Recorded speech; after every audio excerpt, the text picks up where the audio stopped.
it's session time. We're technically down one Dafer, at least until a little bit into the session.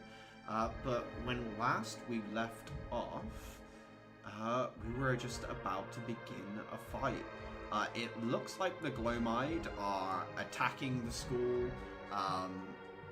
It could be that they are after the girl, Liliana, who seems to be possessed by something at the moment, tried to cast a spell on Clara, but was stopped by Uther's quick use of the discs that he just picked up.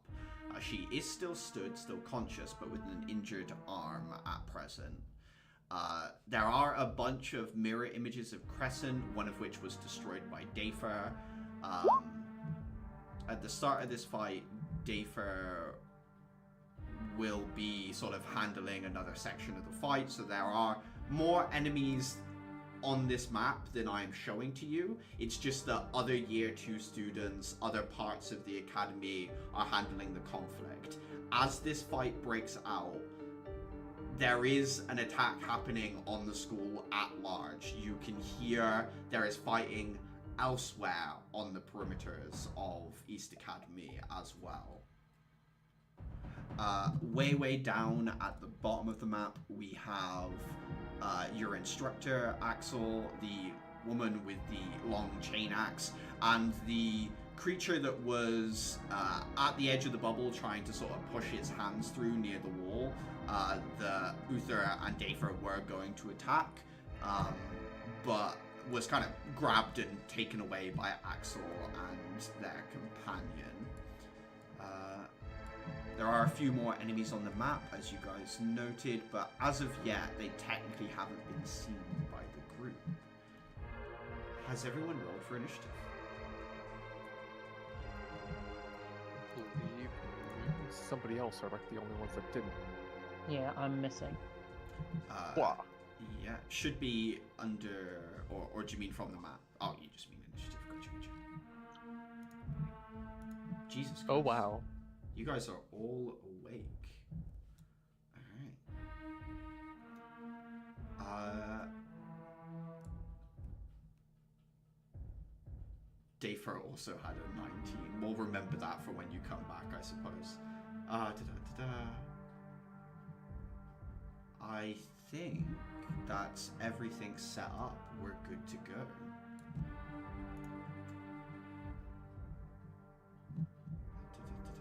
Yeah, and it's gonna be Seth up first.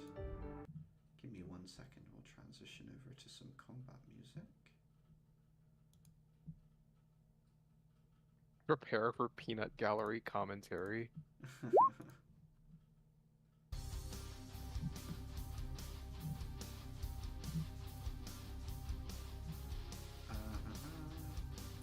Okay, so Seth, having recently turned into dust and drifted out the window in front of Caliban, is going to run around this corner, see a bunch of random people, seems to be attacking the school, all the same person, a bunch of random person, shall we say.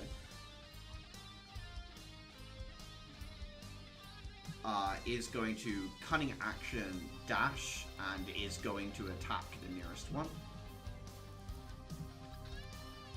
Just the hands materializing into physical form, the rest of him still this like whirling vortex of sand. Does manifest his hands as like a sharp sort of skin blade, like the way he manifests his appendages back together is more blade-like than actual hands.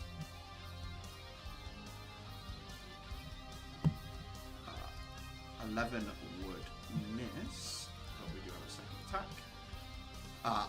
11 misses as well, as perhaps this real opponent, perhaps this mirror image, dodges 2 attacks, swiftly jumping over these swiping hands. Clara, in a bit of a sticky situation, you know Adhere is in the room with you. You also know that your possessed charge is in the room with you, and also opponents outside. What do you want to do? Yeah, I think...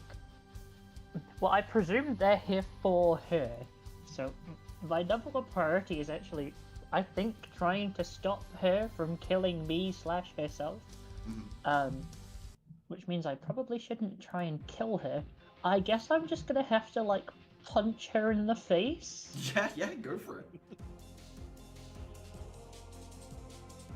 A 20? That hits.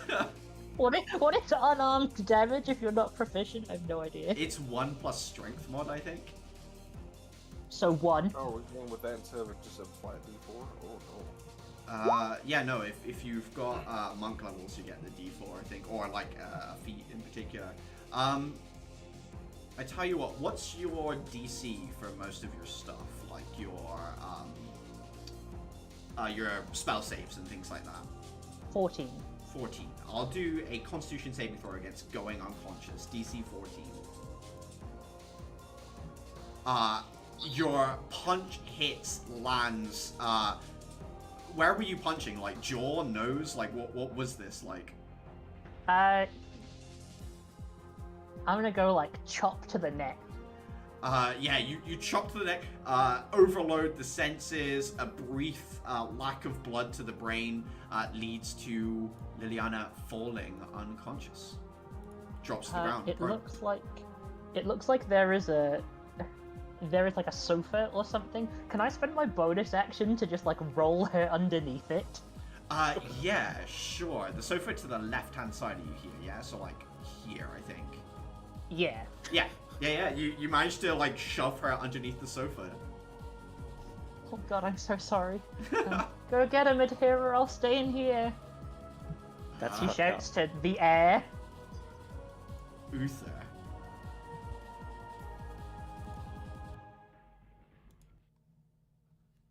Probably on this wall, surveying this scene. Yes. And I'm just gonna warn.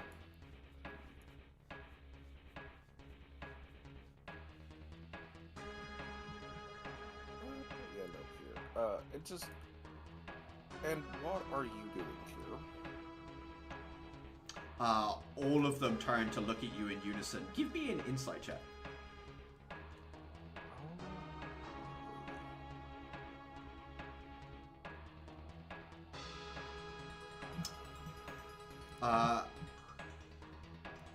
The one with the red dot looks at you with a furrowed brow quite furiously. The one with the blue dot looks at you with sort of like a scared shock. This one here looks at you like you're disgusting, revolted. Then this one here seems very excited to see you. This one here, kind of eyes go wide, like big irises as she sees you. And this one here, like scoffs and rolls her eyes at you. Listen, there's a no pet policy. Y'all gotta go. Out. As much as you try, they do not seem to be perturbed by your the knowledge that they're breaking rules. And I'm just gonna slide down the wall. 15, 20, 25. And I'm gonna throw one of my throwing discs at the red one. Yeah, go ahead and give me a insight roll.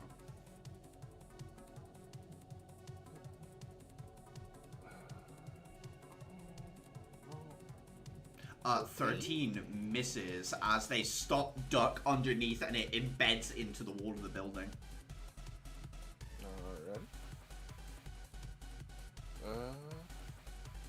I have the very unfortunate nature of having one attack around. That you then, Uther. That's all I can do. Okay.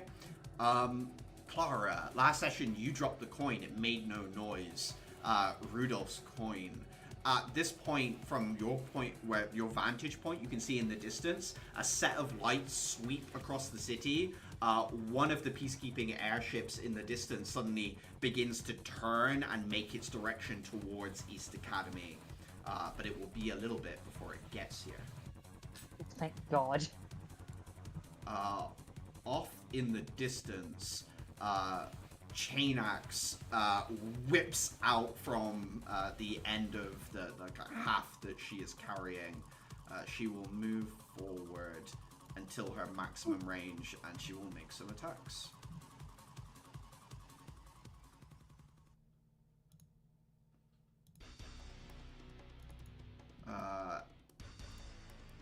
18 and 16 both miss as it bounces along the ground and tries to ricochet around this thing's attention. What Uther first saw as a set of like wrappings and bandages covering the appearance of this individual unfurls into flesh-like tendrils that suddenly burst out in all directions and deflects the axe in mid-air, sending it ricocheting back before she retracts it back to the handle of the axe. That is going... No, hang on. I think she might have another attack. Let me just double check. One more. 26 does hit. Oh, whoops. That's a bunch of information that I thought wasn't going to show up. What do you know? Surprise. Surprise things. Write that down. Write that down. 12 bludgeoning damage. Well, we'll try force damage, which does go through, but does stagger. Okay, that's her. Caliban, over to you. Where you're stood is a little bit confusing because this obviously isn't one-to-one. There's actually like a little corridor that goes around, so there's like a looping corridor like this. And then you've got like a series of bedrooms around in a circle, including Adhira's room and Clara's room here. So there's technically like a wall through the middle here, like this, but you can go around either direction. What's the most direct way out? It would be like this and like this, 35 feet over to the entrance of Clara's room. Alright. 3, 4, 5, 6. And then I'll dash. Yeah. Bursting up in the door, you see Clara in here. You don't see Adhira because she's invisible. And you, I guess, probably with your passive perception, could see that, like, there's a little bit of blood splatter in the room. You can also see the windows open, and there's the sound of fight outside, a conflict outside. Is there a...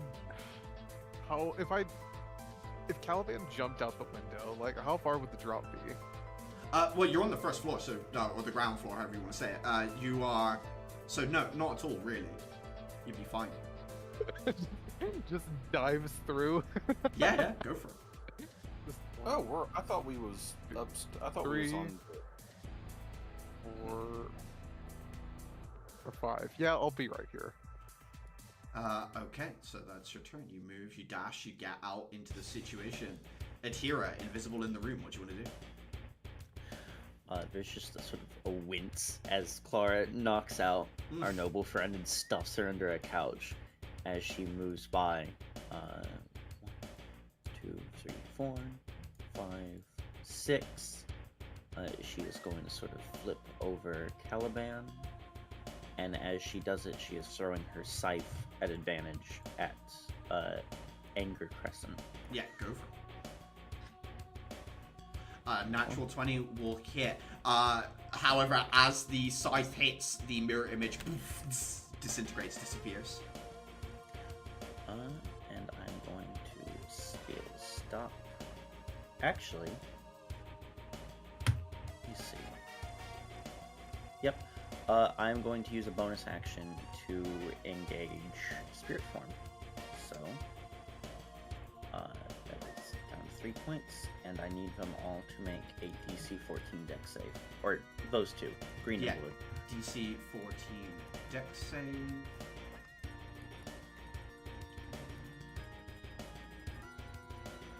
First one makes it, second one makes it as well. Both of them very dexterous as they don't know exactly what's about to happen, but as the burst of energy comes up, both of them backpedal just enough so that the energy goes past their nose and just misses. Okay. That is her turn as she sort of stands there guarding them, guarding the room. Okay. Off in the distance, This strange, tall, ever-growing, ever-expanding in size, limbs getting longer. The body remaining roughly the same size, however. Just like the head and body normal, the legs and arms keep getting bigger and bigger. It is going to lunge out with one of its arms.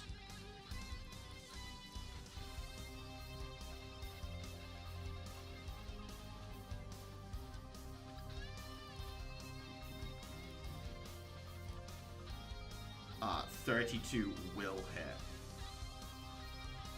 15 and 11 necrotic as well. And the woman with this shield and axe suddenly gets like pierced through the shoulder with this long tendril and then dragged inwards towards it, sort of reeled in like a fish on the line, really. And then it will try and swipe with the claws. 23, they will use a reaction and parry, and then she raises up the shield and manages to block the other strike. It is Verity's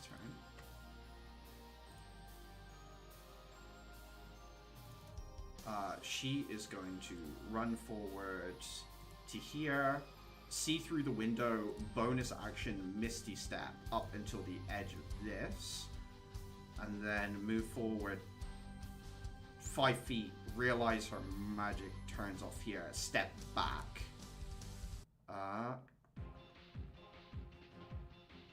That's... Why is her name magic?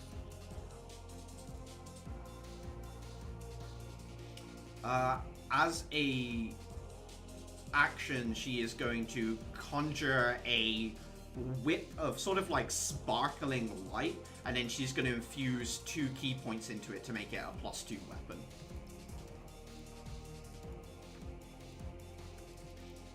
Yikes. Is this like a magical girl transformation thing going on with this whip?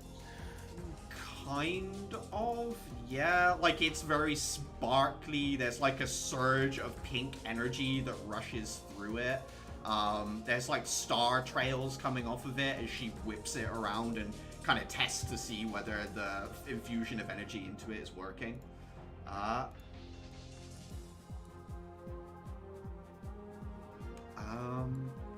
Axel is going to rush in and is going to try and shove this thing back away from his companion.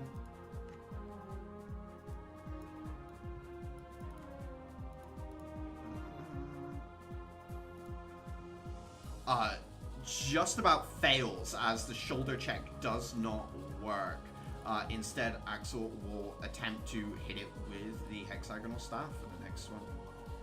11 misses as well, as the 2 strikes are just no-sold by a whirl of tendrils coming out and blocking every possible avenue for Axel to try and get any sort of ground against the creature. Meanwhile, outside the walls, there is motion as an individual in sort of like tactical combat gear, they have a shadow up behind them that looks like it's made of shell. However, it's autonomous. It looks around and conjures sort of flames from its hands. So it's like this symbiosis of 2 individuals, one person and one almost autonomous shell attached to them.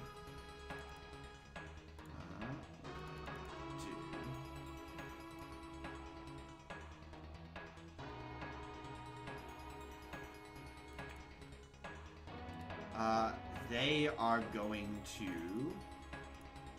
fire their weapon.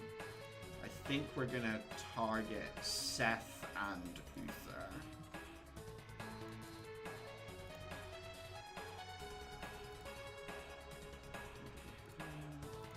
First Seth, then Uther. Well, that's unfortunate. 13 piercing. Seth will use their reaction to try and catch it.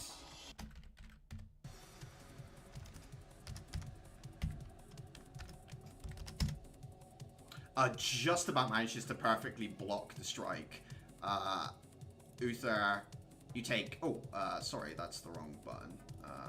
14 piercing.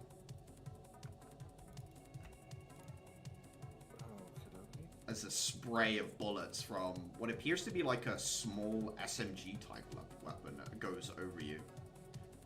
That was the wrong amount of hit points, I think. Anyway. And this one is going to dash up onto the wall. It is Tamara's turn.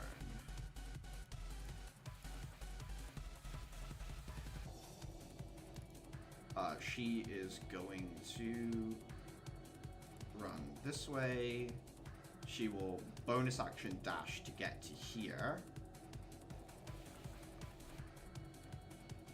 Just suddenly bursts through your room, Clara, gives you a nod, dives out the window just like Caliban did.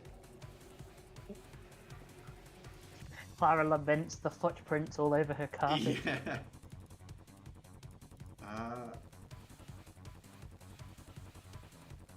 She is going to pull out some crystal. She's going to target you, Uther. She's going to cast Heroism on you.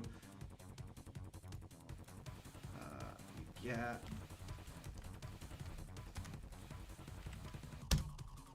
You get 6 temp HP, Uther, and you get an extra 1d4 plus 4 at the start of each of your turns. If you can keep track of that for me, that'd be great.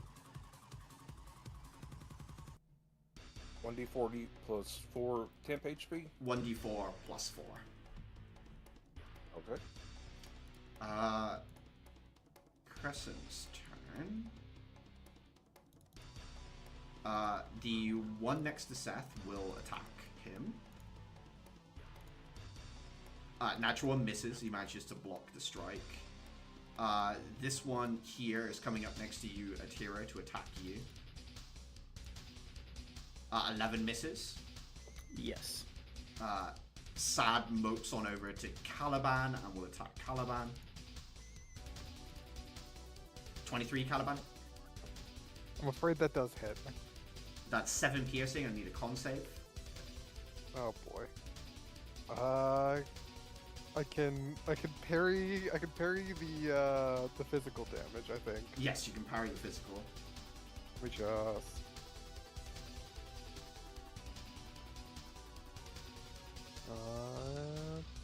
let me just see what the...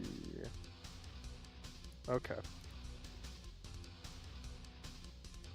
I believe the superiority die is 1d8. I think so by default. Plus 4. You do manage to parry the physical. I still do need a con save. Okay. 22, you take no damage whatsoever as you manage to deflect the blade away, and any contact, any small nick made with the weapon fails to poison you.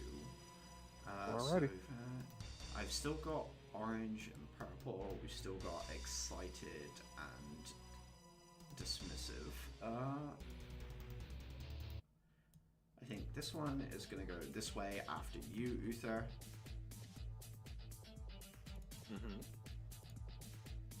24, Uther. That's gonna hit. 9 piercing and a con save. Oh boy. Don't die. I think 12 is the DC. Let me double check. Yeah, as Dafer says, she gets a teamwork point. 12 actually does make the save, so no poison damage goes through. I don't think there is a teamwork point there. But the 9 damage does still hit, Uther.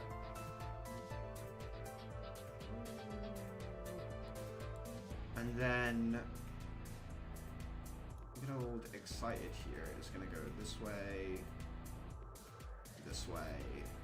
and then dash to here. But cannot get through the window as there is a Clara in the way. On the left-hand side, another person makes their way up onto the wall using a dash action and over. Same thing again as 2 more members of the Glomide make it into the compound. And another as well gets up and over the wall. More and more of them pouring in. Seth will continue trying to take care of the target in front of him. 22 hits this time, bursting the illusion. Can just about get over to where Uther is and is going to attack this one as well. 21 hits, this one also bursting another illusory version. But that is what Seth has. Except can bonus action dash. I think they'll put themselves like a little bit forward to here. They can't quite get to anyone, but they'll make themselves a target. Clara. Well, the main point of entry is the window, so I'm gonna cast Cloud of Daggers on this cube that's outside my window. Yeah, very nice. So like this little. And there's space. no avoiding it, right? If I remember correctly. Yeah, it's when they start their turn. Then. Okay, at the start of their turn, they will take the 44. Okay, as just a swarm of is it literally daggers that we decided that the crystal summons for you, or is it something else? I think we decided it's like thorny branches. Okay, so thorny branches kind of wrap around and cover the window, and then expand outwards to fill the space, protecting the entrance into the room. Anything else, Clara? Okay. Which expression of Crescent is this? Excited. Clara's gonna wave at it with just her fingers. Which is like a hello wave type thing. Just like a, yep, hi! Hello! Big toothy smile, and then like the thorns burst up past, kind of smothering them. Yeah, that'll be me. Uther. 1d4 plus 4. Yep, 1 second.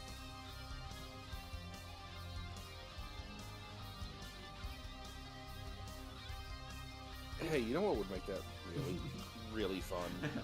Slash R, probably. Yeah. You know what I didn't do? Could be the slash R. I am intelligent. 6 temp HP. Very nice. We'll take it.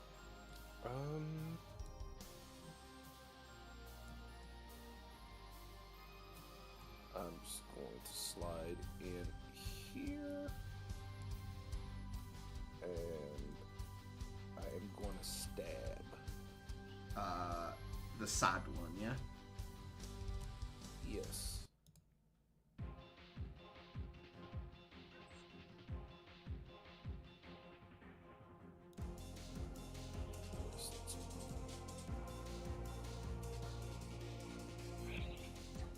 There's... I don't think there's a wall there? No, there's no wall there. Okay, that's what I thought. I It's think like a little waist-high balcony. Wow. Swinging the weapon, she kind of just like runs up and flips back over the weapon as it swings in a wide arc. Oh, not me. Okay. The airship will arrive at the next go round, so I will start providing support next time we get here. At the start of... This is Sky, I'm just going to say the name because I keep stumbling over it. The start of Sky's turn takes 3d6 necrotic damage from being near this thing.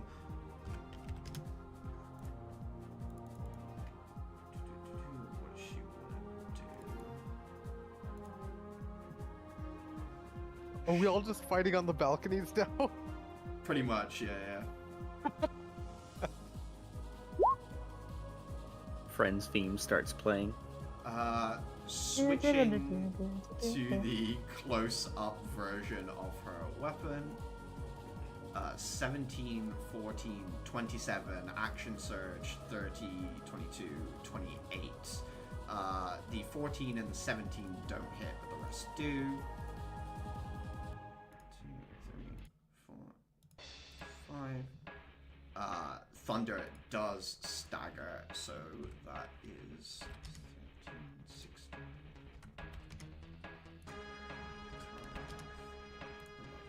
12, 11, 10. Gonna hand the teamwork point over to Axel. But yeah, just a series of like explosive blows that can be heard from where you are, like 6 thunder strikes going off in rapid succession, slam into the swirling mass of tendrils. Caliban. I believe we are fighting the Inside Out crew. Seems like it. No anxiety yet. So, what am I supposed to do? Like, are these supposed to be like? They kind of operate like mirror images, but they seem to be able to harm people. So each one that's been hit has just disappeared so far, but they are able to attack and make saves and things like that as well. Okay, and so I attack them, they disappear? Potentially, that's what's happened so far. I'm gonna try to strike at the blue one. Mm-hmm. Double D, double die. Yeah. And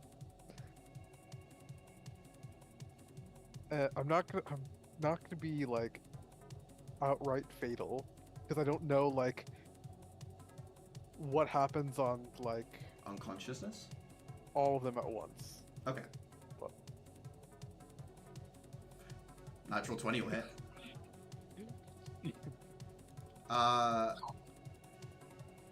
Even just using the pommel to knock this out, there's enough force imparted that it just fades and disappears. Almost like a shadow, basically, just disappearing in a flip. And the one next to the one not by Clara, I'll attack with my offhand dagger. Okay. 17 does hit. Go ahead and roll for damage. Nope, just one. 1 point of damage does go through. It does not disappear.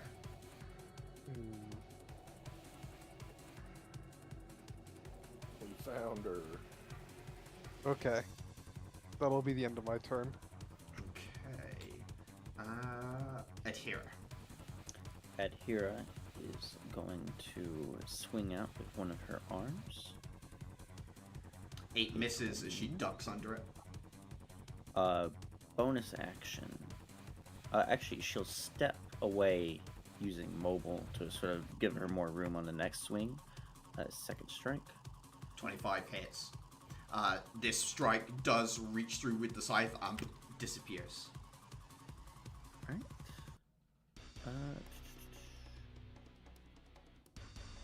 I think she's going to sort of move over here and perch, kind of waiting to see and follow Seph's motions.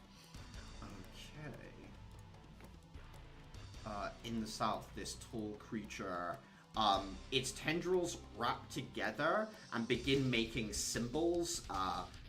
Some would recognize them as different runes. As it does so, all of the flames of all the candles and other things flickering in the street, the lamps and all that, coalesce into a point, and then it bursts out in a sort of a self-immolating explosion as a fireball goes off.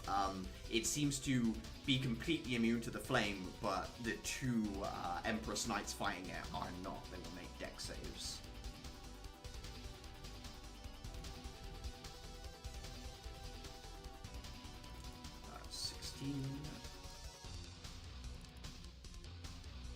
Dex is not Sky's strong suit. Okay. Both fail the save, taking 28 points of damage as the fireball goes off on the two of them.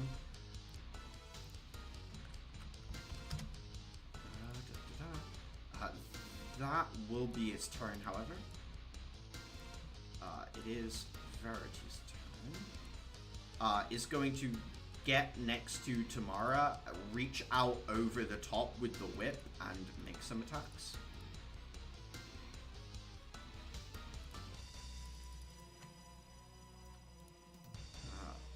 First, 22 and 25 as well. 10 slashing, 8 psychic, neither of which stagger. However, she will put a stunning strike through the whip as well, so Crescent will need to make a Constitution saving throw. 14, I think, fails to save. Let me double check. No, it doesn't. Her DC is quite low. As the whip comes out, strikes, doesn't manage to distract or dissuade Crescent other than the gouge of just the whip striking across flesh, across the side of the arm. That is Verity's turn.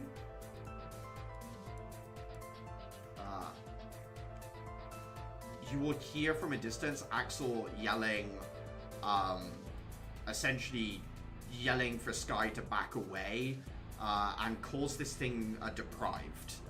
You hear these sort of like the muffled shouts of communication as the two of them are fighting this thing.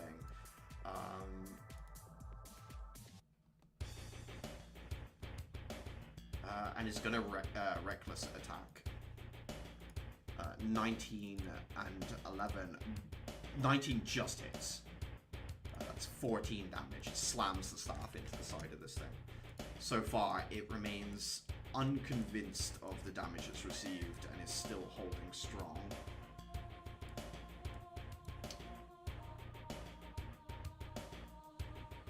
This thing up on the wall is going to run along the wall this way.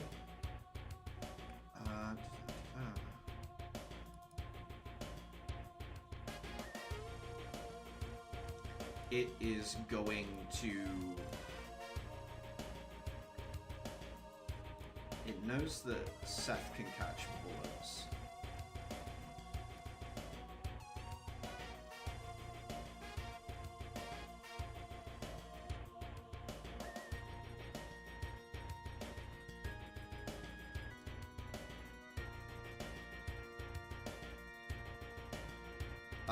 Adhera, it is going to bonus action hex you. Oh. What does that do? Allows me to draw 2 cards. No, it gives you it gives you disadvantage on wisdom checks. Ban. It will then fire its weapon at you.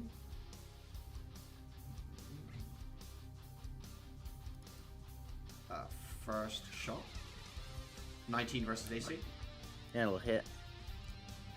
That's 11. I do like to use a reaction to catch bullets, because I can also do that. 11 piercing and 5 necrotic that you can catch against. What's the fucking equation for this? 1d10 plus dex plus monk level. Okay. Advanced roller. 1d10 plus dex is 2 plus 4, so 6. Alright. 7. So I reduce that to 8. Right? The damage is 16, so it goes down to 9, right? 9, okay. 9, yeah. It will then take a second shot at you as well, Atira. Damn. 9 misses It'll you, miss. however.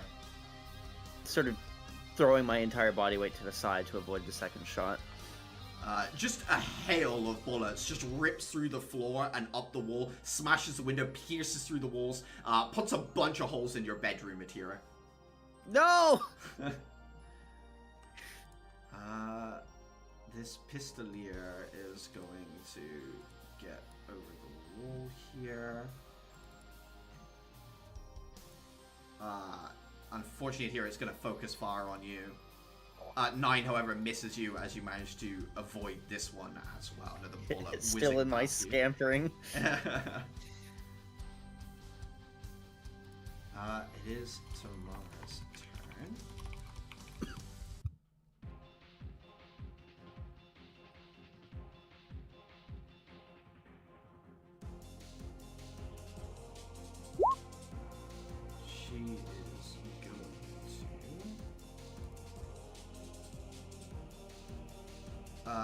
She is going to make an attack. She's going to use her, like, she's got gloves on, metal knuckles, kind of Tifa-esque, actually, like those leather gloves with the fingerless gloves with the metal caps on the knuckles.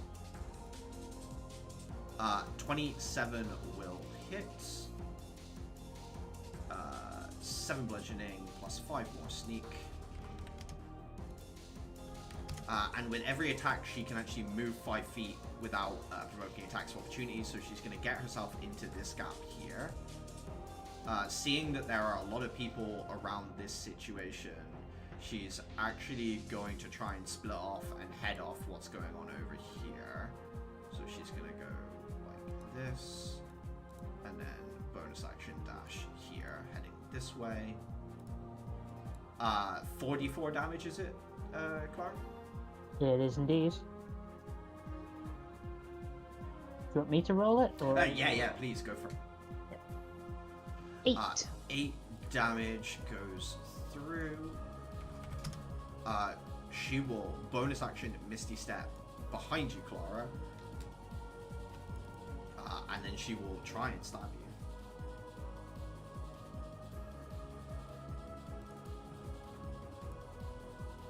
13 and then 22. The 22 lands. That is 8 piercing, and I need a Constitution saving throw against poison. Unfortunately, I think that downs you, doesn't it, Clara? By miles. It is not close. She disappears, reappears behind you. You feel a sharp pain. You feel your shell break from the sudden piercing of the weapon. There's a fierce fire that rages through your body. And unfortunately, at this point, you do drop unconscious. On the plus side, at least people can get through the window to save me now. Yes, true.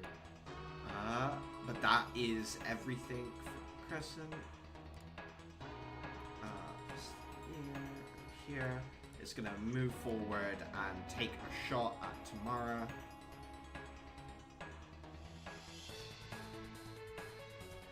Close that sheet and stuff. Oh no, it's at the top here. There we go. Natural one. The gun jams up. It clicks but does not go off. Older firearm and all that. This thug is going to rush forward and it's going to dash up to Tamara.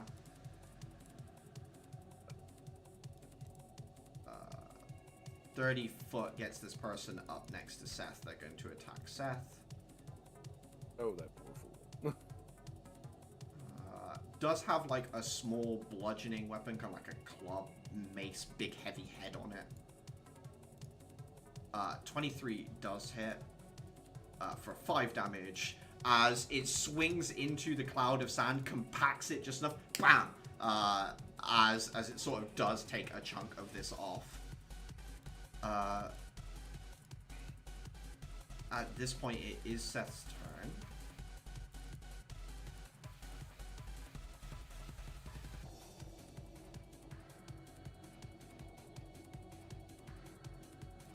Seth is going to move through the thug to this side, extends their form out to encompass a cloud around the 2 of these, and will attack both of them at once, with weapons kind of manifesting in the cloud to make the strikes.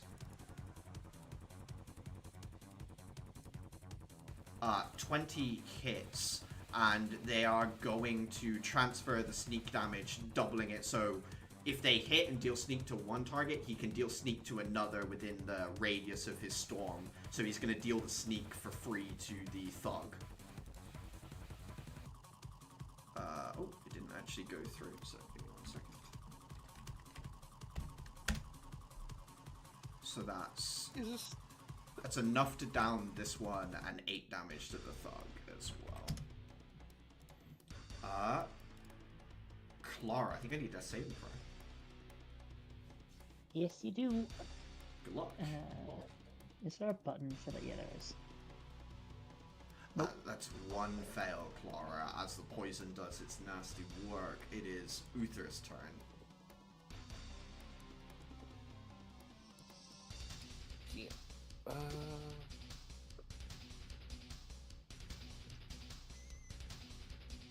I guess I'm going to try to go in after.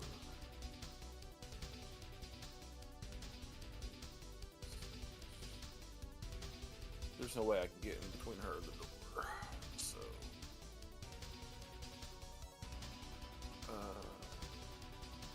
Technically you can, because Clara put Liliana underneath the sofa, so this space is technically clear. Oh, I thought the wall was the door. No, this is the door here. I know this map isn't quite one for one, but...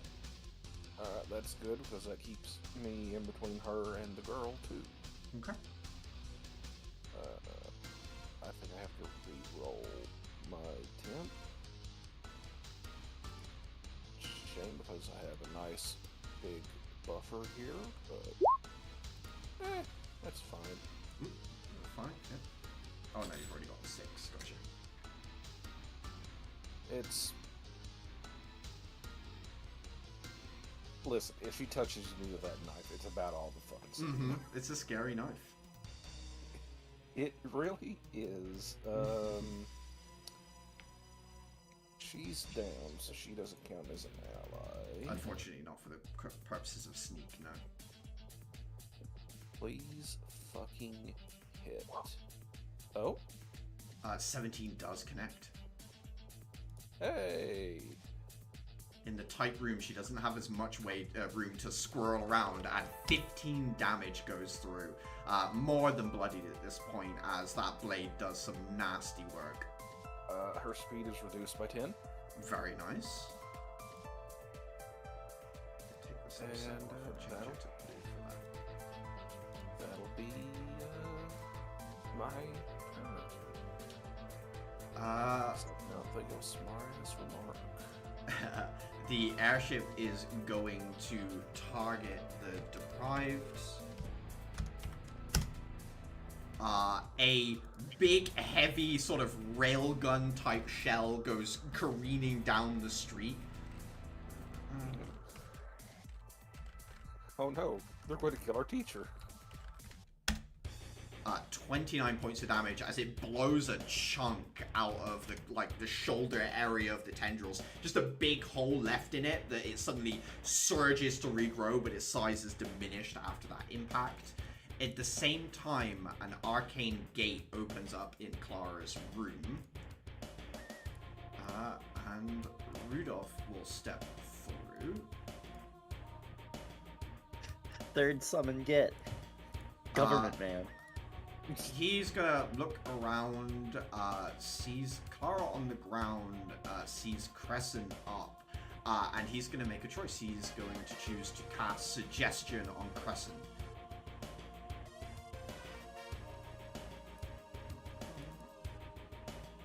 So, Wisdom saving throw from her, which she fails.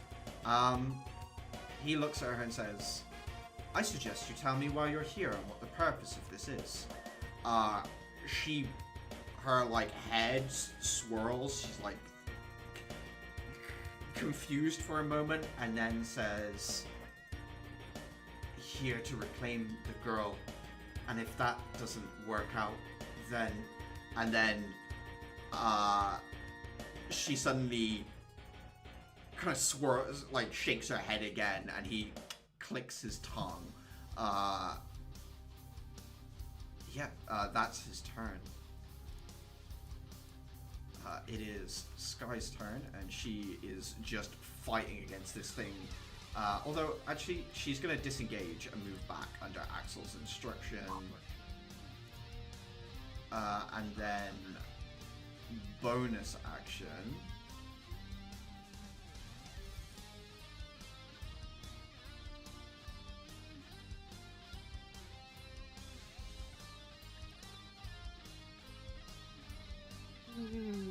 No, she doesn't have anything that's particularly on the bonus action here, so she's just going to back up and give Axel the space he asked for. Caliban. I'm gonna try to save Clara. Yeah, what do you want to do? Maybe just see if I could just get her away Mm-hmm. Yeah, you. She's not a. Yeah. Since she's not in combat, she does not provoke an attack of opportunity. Correct? I would say she doesn't provoke attack of opportunity because it's forced movement specifically. Yeah, just like going over here, just like if she's out a window, just like trying to like Yeah, you pull can her drag, out. And send You can drag her out. We've established that Clara is tiny. I forgot about that. I love that this is something that's been established. She's not that short. She is very And, like, thin, though. Yeah. Probably try to stabilize her. Okay, so you can make a medicine check, but I rule if you fail, then Clara makes a death saving throw.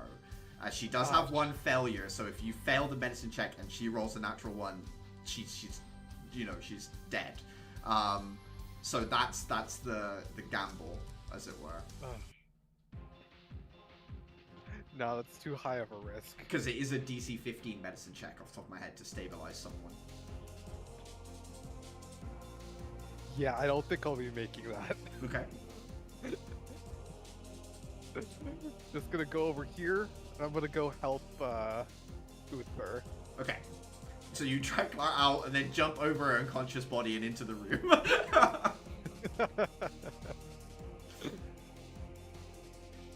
And I'm gonna go take a stab at Crescent, you said? Yes, it is a crescent. Oh, natural shit. one misses as, yeah, there's just a lot of people in this small dorm room, and you're trying to fight against a single target, and both of you are sort of, well, all three of you are in the area, and she's managing to get you in a line and sort of get you to fumble the attacks that way. I have a bonus action. Yeah, go for it. Knife. 22 hits. 3 damage does go through. Oh, I do have I forgot about the action surge. Okay, action surge. Yeah, go for it. Let's see. Another attack. Fainting attack. Oh, fainting attack. So you're Wait, gonna- no. I already used my bonus action. Never mind. Oh, okay, yeah. Gotcha. Because it requires a bonus action to faint. Gotcha. 25 will hit. 8 damage as another strike goes through. She's getting low, Caliban, but she is still stood. She could survive a couple more hits, you think? She's still got some energy now. Alrighty. That'll be the end of my turn. Adhera.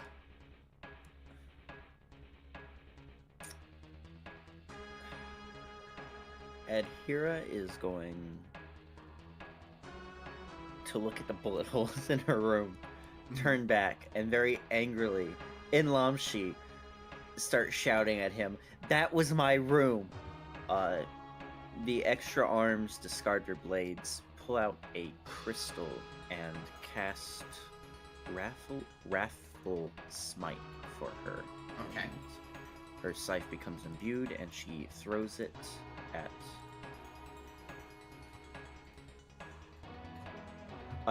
now she throws it at... Okay. Yeah, throwing this up at this fighter. weird jewel creature. 18 hits. Yes, let me look at what he has to roll. Wisdom, wait, no. Yes, wisdom saving throw. The previous ones are checks, or subsequent ones are checks. Gotcha. 21 on the whiz save. I rolled quite well. Yes. But damage still goes through. Yeah.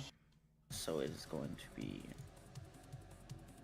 1d6, and then I'll roll an additional d6 for psychic. Sadly, none of those damage types do stagger it, but that is still a decent chunk of damage. 12 damage all goes through. He needs to make a wisdom saving throw. 9 fails to save. You watch as the autonomous shell thing that is attached to him wraps around him, eyes blazing with anger that you have hurt it, and seems to assume control over him. As the weapon is pulled away, it encases him and begins to act on its own, overpowering the individual using it. Oof.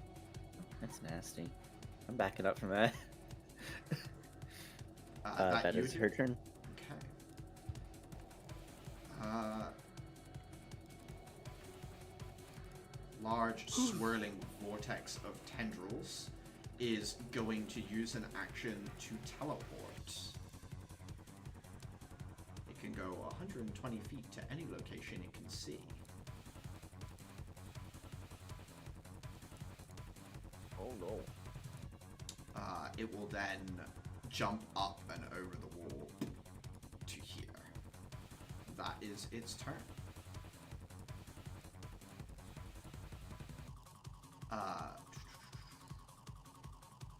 That's a problem.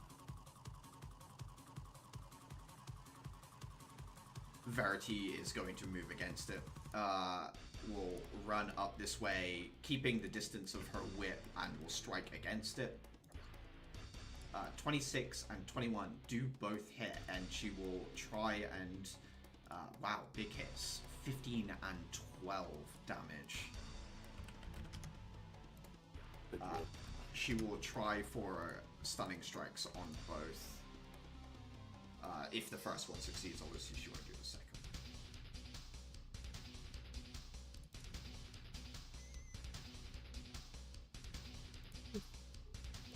16 and 14, unfortunately, both make the save. Its Constitution modifier being incredibly high. Axel will turn. He will...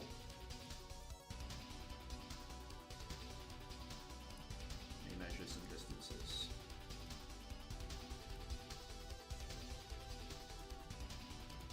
That's a lot running.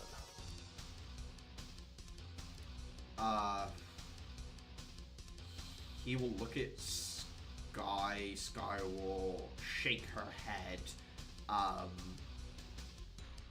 He will bonus action rage as his jaw cracks loud enough to be heard from the distance that you guys are at. It expands out. His fingers and like limbs extend somewhat like the creature that he was fighting against. Not quite to the same degree of like doubling and doubling again, but expanding by about a third as his back hunches slightly. And then he will...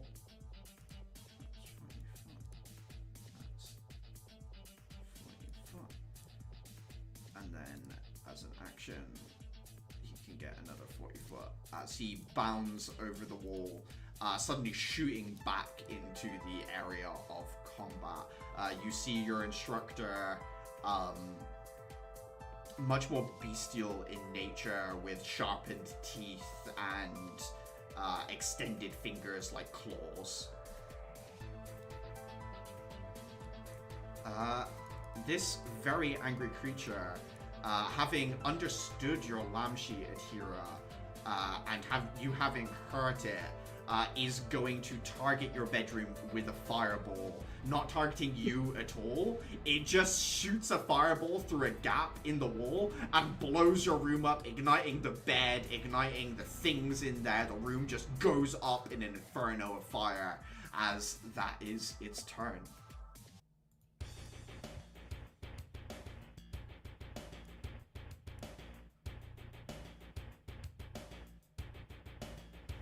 Tamara is gonna target this thug.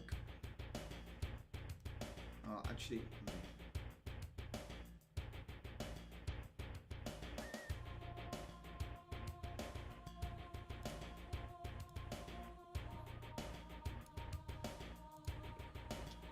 action disengage, move 30 foot to here. Bonus action healing word on Clara. 8 hit points, Clara, as Tamara gets you with that spell, and she disengages and gets back away from this unfortunate situation that she found herself in. It's Crescent's turn. She is going to first target Caliban. Let's go. 14. Nope. And then Uther. 20. That Oh. hit. That's 5 piercing, and I need a Constitution saving throw against 23 poison. Or as we say, save or die. Yeah, that sure do be what that is. Don't dead. I might be dead.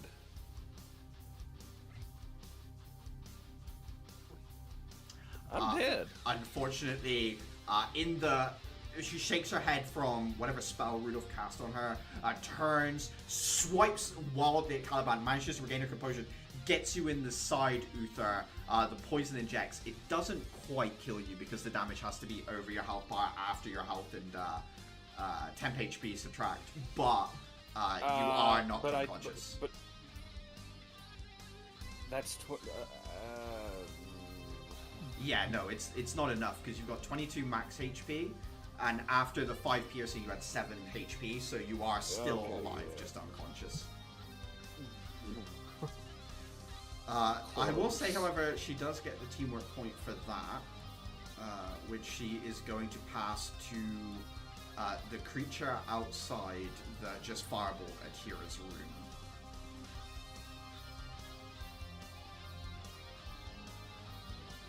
I mean, if I want to argue, I feel like him fireballing my room earns him a point already. Bonus action, she will disengage, and then she's going to slip past Caliban and then out into the corridor here like this. Where is this pistol? I will say she was slowed somewhat. Oh, yes, thank you. I thought it had been around since then, but now it has. It's sort of it's until my next turn. Yeah, that's fine. This Pistolier is going to avoid whatever the hell's going on there, and it's going to move after and fire after Tamara. 12 misses. She just ducks it easily. Again, not wanting to get involved with what's going on there. This person's going to dash so that they're between Verity and Tamara.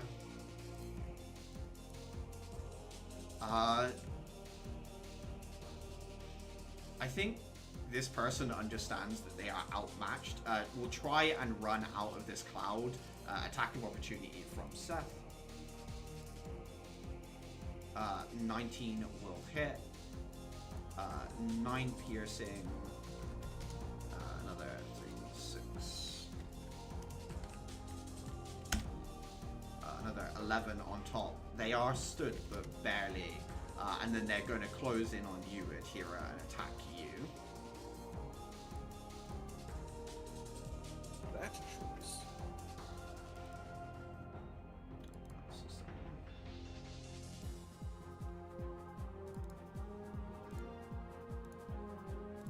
15 and 16, Atira. Both hit. 4 damage. Okay. And then a follow-up, 6 damage and 2 Constitution save. Oh, no, you've already used the smite. I put the concentration on you for the smite. So just the 10 damage.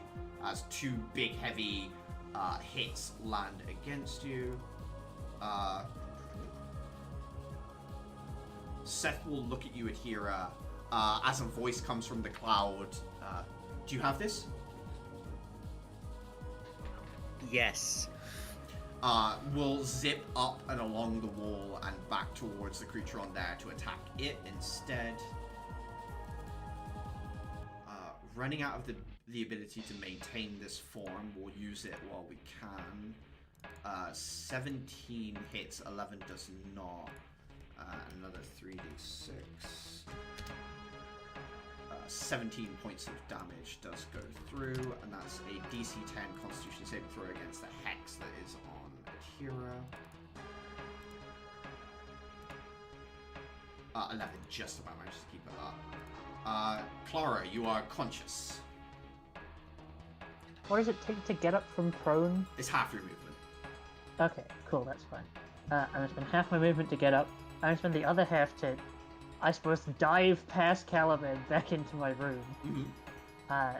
Now, Caliban's not likely to hit a DC 15 medicine check. Clara is, so I think I might try and stabilize Uther. Yeah, go for I it. have proficiency, so can I not maim him if I get this I raw? I agree. Yeah. So, yeah. 23. Yeah, stabilized. So not making death saving throws, but not gonna die, as it were. Cool. My apologies, I don't have any actual healing. Yeah, that'll be my turn.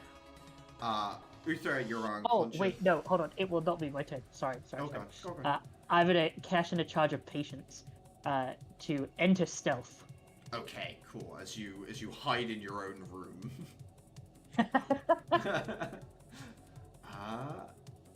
Uther, you're unconscious, but you're not dying, so nothing there. I'm unconscious on the couch. The girl's unconscious Underneath the couch. Yeah, the two of you sort of like stacked. What an after party. Feel free to add that HP back that you would have absorbed by temp HP. Yeah.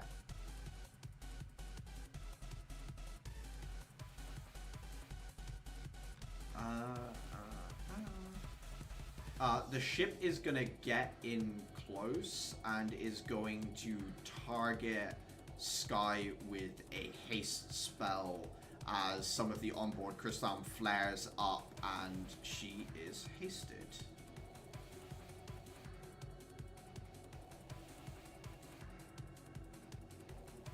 Trying to find a decent way of showing that. Let's do that one. It is now her turn. Movement speed is double, so she's got 60 feet of movement. Then hasted action, dash. Is going to get up and over the wall and swing twice with the weapon.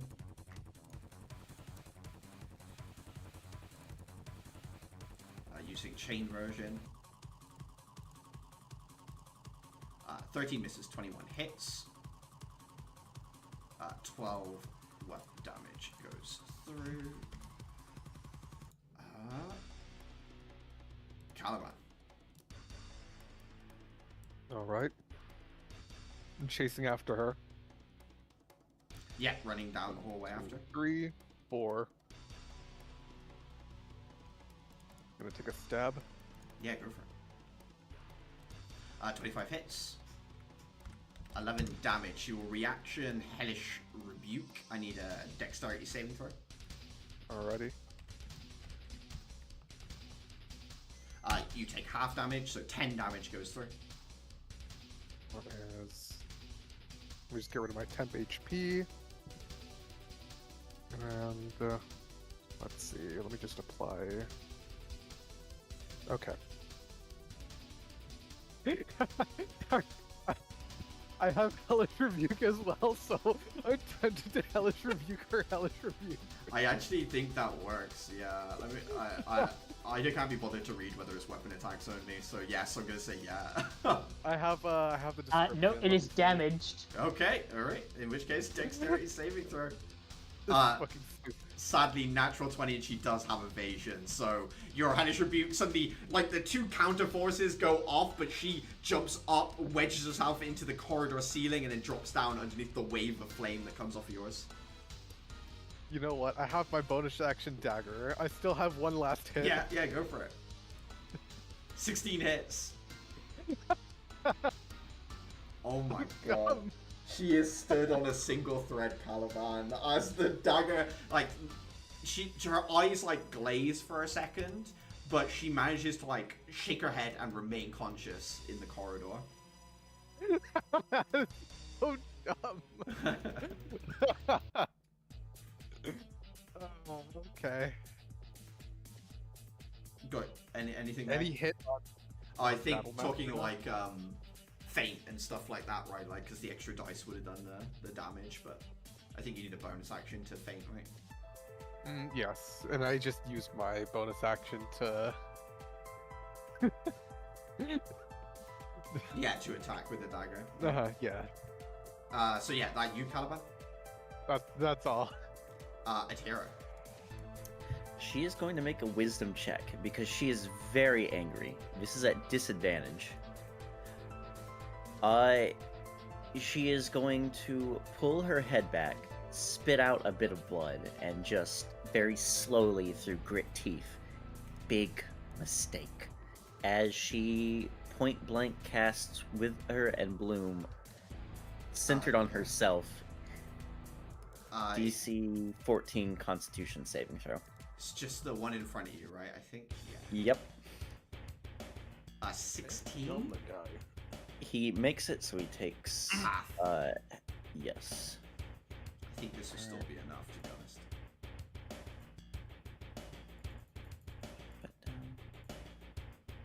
honest. Half to 3 damage is enough, as all the life drains from them. They drop to the ground, and I think you can spend a hit dice if you wish. Yeah, she just steps over what is essentially becoming a decayed husk of mushrooms. Yeah, and just she different heals. mushrooms sprouting out of it. Oh, wait, plus 4 from Wither and Yes. Bloom effect. So, plus 7. Very nice. Anything else, Atira? That'll do it. Oh, Wait, no, I'll gonna use a key point to dodge. yeah, okay. Bonus action dodge with key point.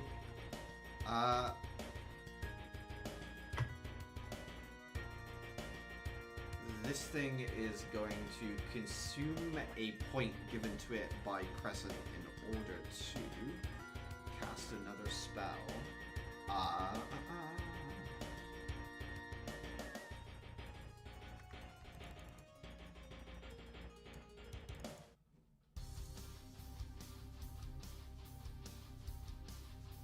It will cast Circle of Death, at which it gets to choose its targets.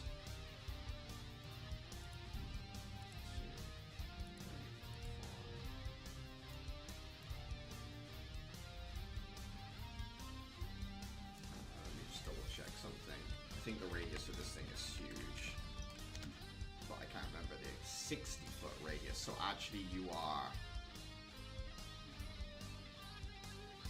safe. Also, actually, it couldn't go through the anchor, so it would have stopped here anyway. Yeah. Yeah, okay. So it gets these 1, 2, 3, 4 here. Constitution saving throws. First, we'll do Axel and Sky.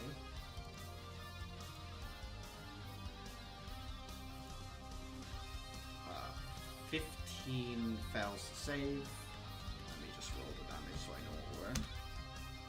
21 points of necrotic damage. Then Sky.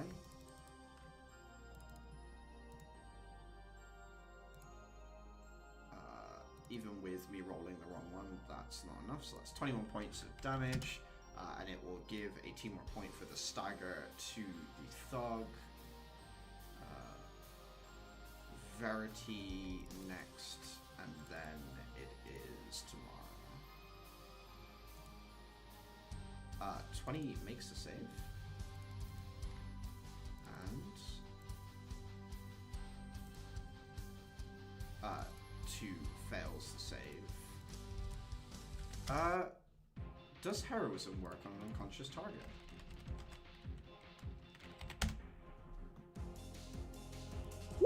I would imagine the answer is yes.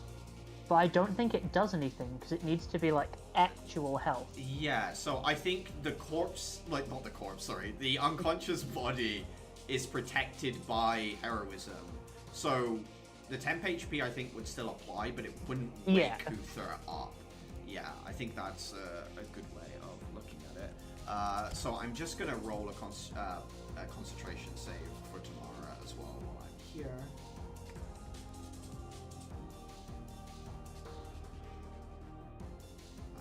Did I close that sheet like a goober? No, it's way up here. Unfortunately, heroism does drop, however. As a wave of darkness fills the space, no one can see anything in the area, and as it drops, The energy of all these shells has been pulled out of the individuals there. Some of them affected more than others, but still stood.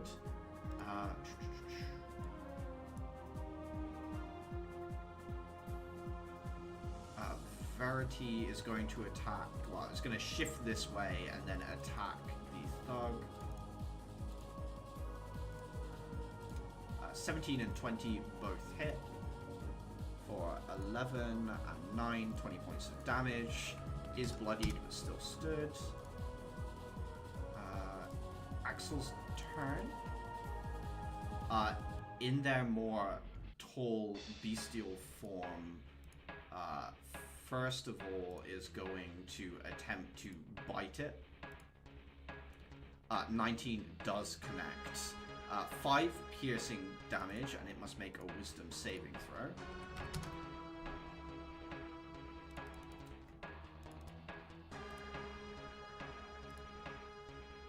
26 does make the save. Axel grabs like a section of one of these tendrils and just rips a chunk out of it, and then will, as an action, make 2 more attacks.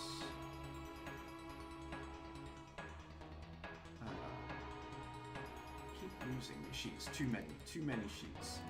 There we go. 22 and 20 both hit as well. That's 18 and 15.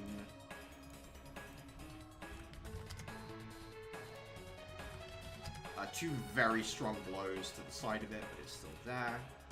The rage of the creature, the supplicant up here, is over.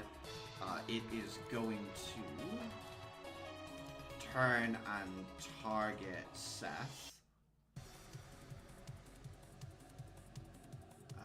First, it's going to use a Dark Grasp as the autonomous shell reaches out with a claw and tries to grab into the center of this whirling storm of sand. 8 misses, and we'll try again. 9 misses as well, as the sand just parts and moves away from it. Tamara's going to try and finish off this thug. 17 and 24 both hit. 9 and 6, and then 11 is enough after the second strike, as she just 1-2 punch combos, jab hook, slams them down into the ground hard enough that they sort of bounce off of it. And then she is going to move this way up to the window. Uther, she will bonus action healing word you. You get 6 points of health. You are conscious.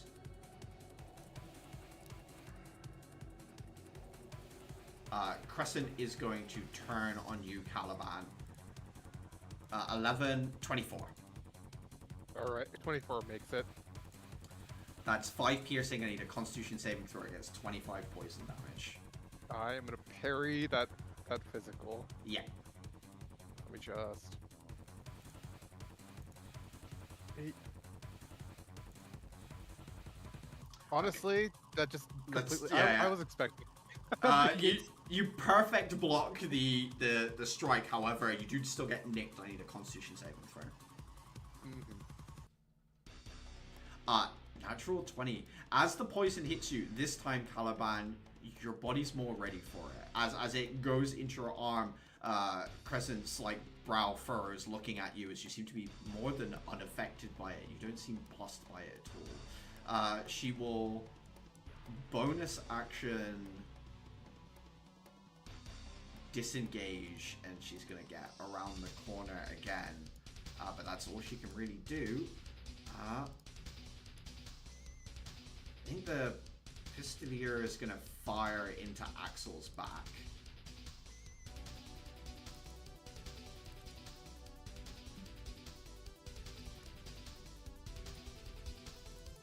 Uh, 16 does just about hit.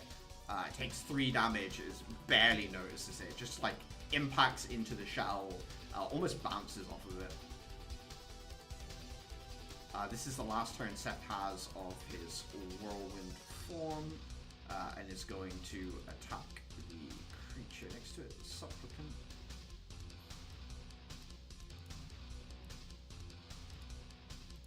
25 hits, 15 hits as well.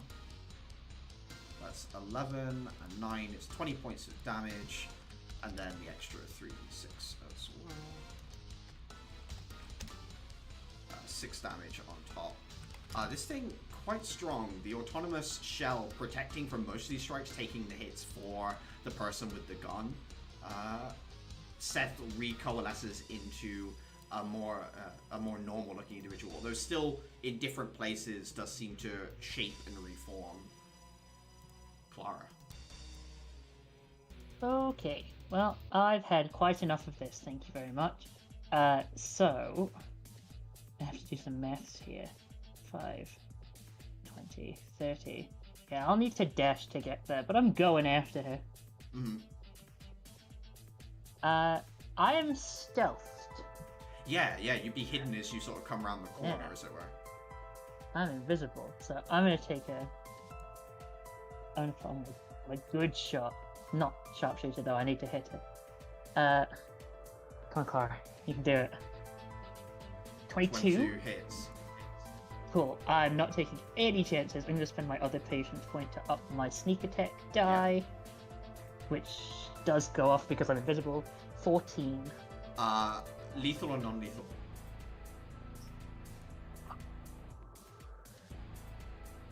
Let's make a decision, shall we? Because she did try and murder me.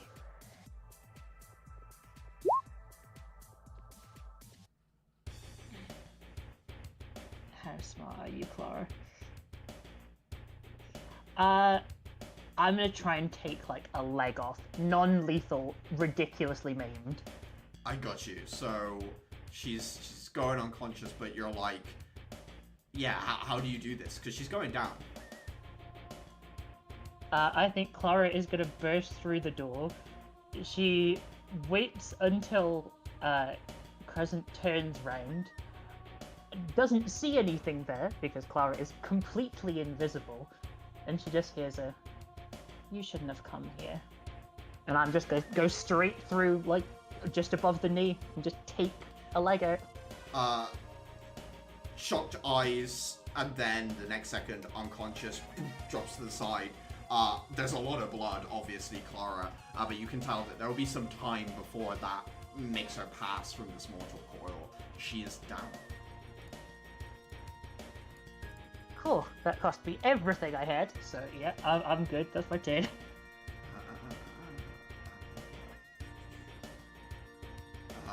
Uther, you are conscious now. Sure am. Don't know which way to go.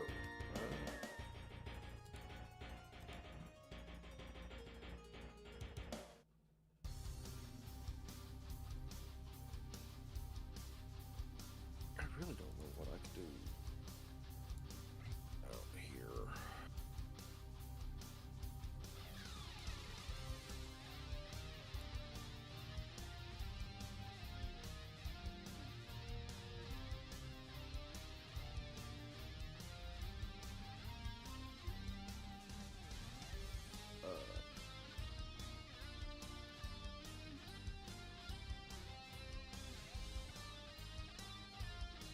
I don't think this will do anything to this guy, but I'm gonna try to just shoot the big thing, I think.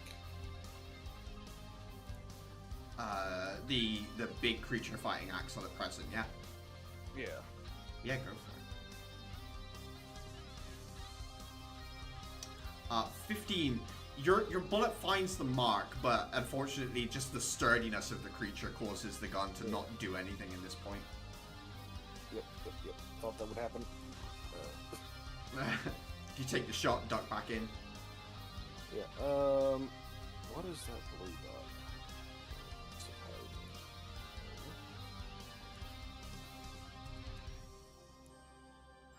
a blue dot is on me when I. Oh wait, no, I know what that is. Never mind. I'm stupid.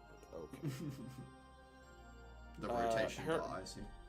Yeah, I thought it was an indicator dot, and I'm like, what is indicated here? Trust me, I've done the exact same thing, setting up tokens before, and I'm like, I don't put a blue token on this when I set it up. What is that doing there? It's like, no, it's the rotation thing, and it's coming. I swear it's coming closer recently, so I'm fully there with you. Yeah, anything else on your turn? You think? I assume heroism turned off at some point? Yeah, unfortunately she lost concentration on it. Yeah, okay, thought so. And I passed out, so I lost concentration, so I'm back to my normal speed. Mm-hmm. So no, that'll be me. Longstrider isn't concentration. I figured it would have failed when I passed out, though. I would say it fails when you die, not when you pass out. So yeah, Longstrider would still be up. Okay, I will put the 10 back on then. But you're all good yeah. there still, yeah?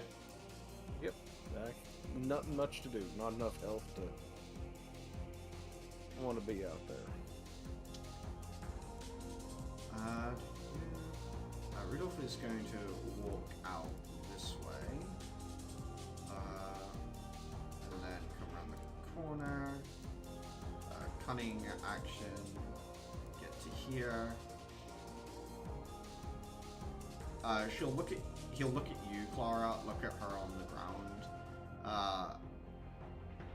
He sort of just nods, takes out a crystal, which he, like, basically can't spare the dying on her to leave her at 0 HP and stable.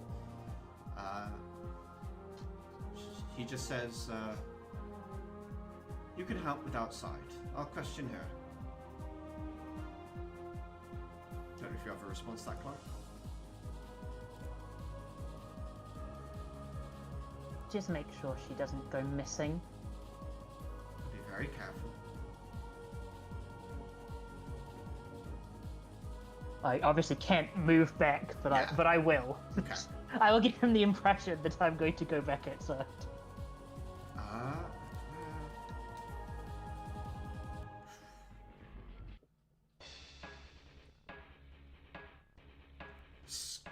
Guy is going to yell out to anyone nearby, so kind of talking to Adhira, Tamara, Verity, and Uther that she can sort of see in her peripherals.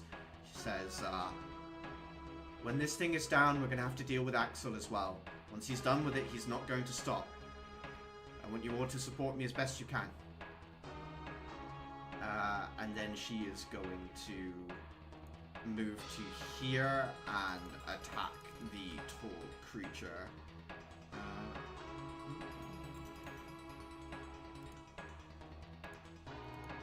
And then she has a hasted action attack as well. So that's 23, 27, 29 all hit.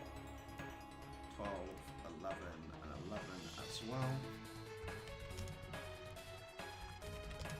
This thing is slowly wearing down, looking like another round like that will bring it down as the tendrils are being less violent in its lashing. The inside is starting to split open to reveal like lots of smaller teeth and other tendrils inside, and just a slight hint of what might be a human at the center of all of this. Caliban. Gonna make my way back out of the balcony. 3, 4, 5. Shift my weapon and maybe let me see if I can make that shot from this distance. I believe I can. Yep. Looks good.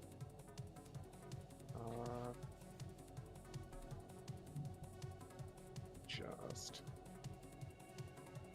20 hits. 11 points of damage, nothing to scoff at, as the bullet impacts into the side of the diminishing creature, bringing it a little bit lower, but not quite finishing it off. Caliban. It'll be the end of my turn. Atira. She is, with nothing else in her way, the blades are going to reappear in the arms, hovering just off of her shoulders, and she is going to charge at the living shell. First attack. 21 hits. Make sure everything's checked. 7 points damage. As contact is made directly with this thing, the living shell turns to look, and Terminus manifests a little bit more. The two of them square up against each other. Do you speak Fiendish at all, Atira? I do not. you hear from Terminus's side a string of insults in Sylvan that you don't understand, and yet somehow you do in the same time. There's so much venom and bile behind it that you could put any word in there and you would understand what is intended by Terminus's verbiage, as the two of them despise each other, whatever these two things are up against each other out here. Our anger will mix and become one, and she will forgo another spirit point to do a flurry of swings. Go for it. Next hit. Hits. 7 damage. Next one. 22 hits. Another 7 damage as all of those strikes unfortunately land unfortunate rolls, but a good series of attacks. But yeah, 21 points of damage in total. All of the strikes land against this creature. It is very weak looking. Very likely that Seth will finish it off. Alright, and that is her turn. This creature over here, diminished as it is, will continue to fight using its claws against Axel. 30 and 26 both connect. 19 slashing is halved. So that is 4, 5, 7, 9. The psychic, however, goes through in full.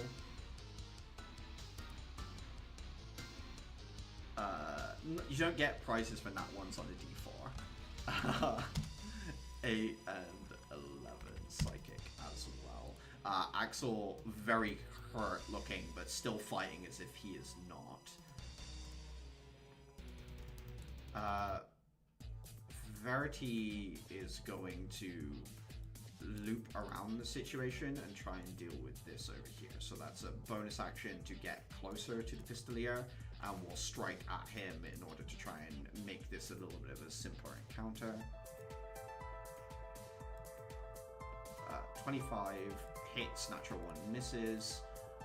8 psychic damage. She'll do a death strike, spend another key point to increase the damage.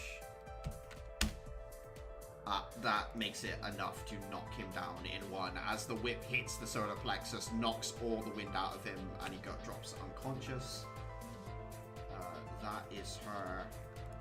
Over to Axel, who will bite first.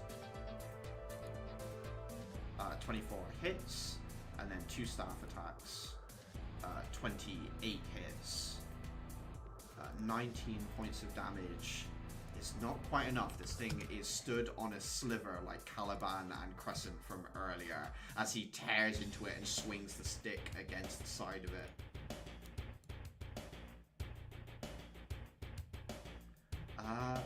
Our autonomous shell friend is in a tough situation, stuck between Seth and Latira.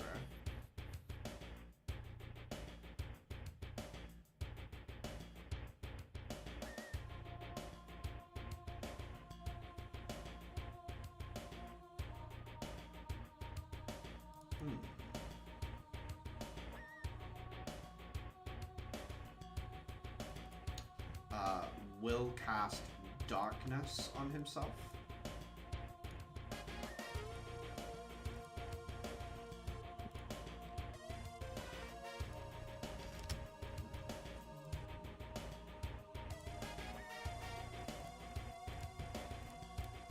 And then is going to use the cover to move.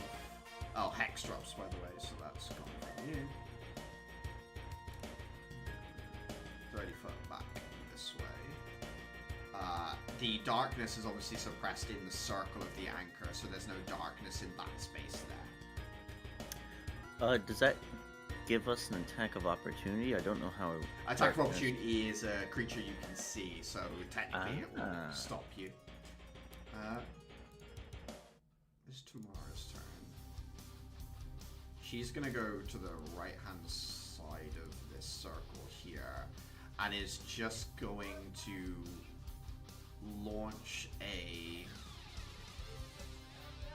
She's going to target the center of that sphere with a shatter, so Constitution saving throw from this thing.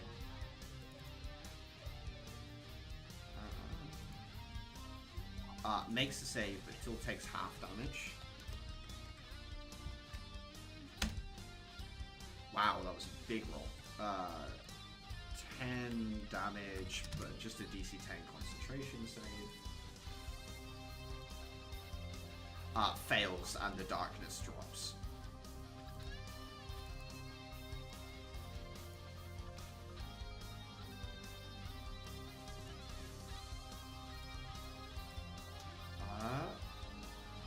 Crescent is down. Seth will chase after this thing now. No longer in their boosted form, but still attacking. 24 will hit.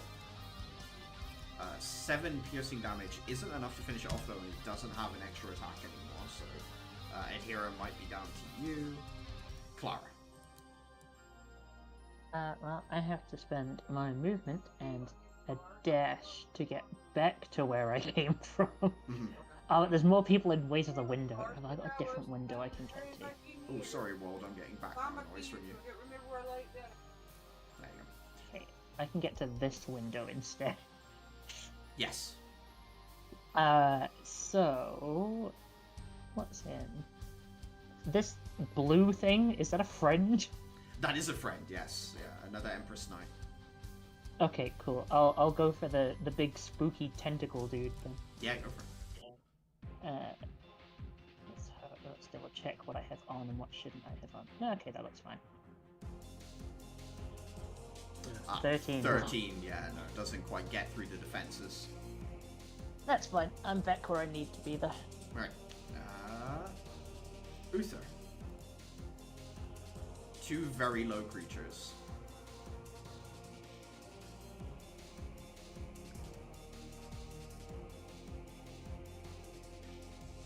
Uh-oh, I'm back. What are we doing? You've got 2 creatures. You've got the creature on the wall that Adhira is yelling about wanting to finish off. You've also got the tendril creature that Axel's fighting. And Sky did mention that Axel will need to be dealt with once that thing goes down as well. I don't like any of these prospects. I don't like any of these prospects at all.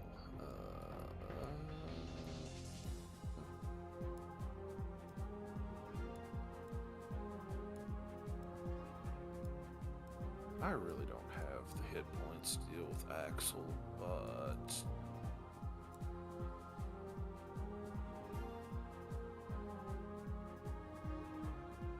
I can get there. I will make an attack.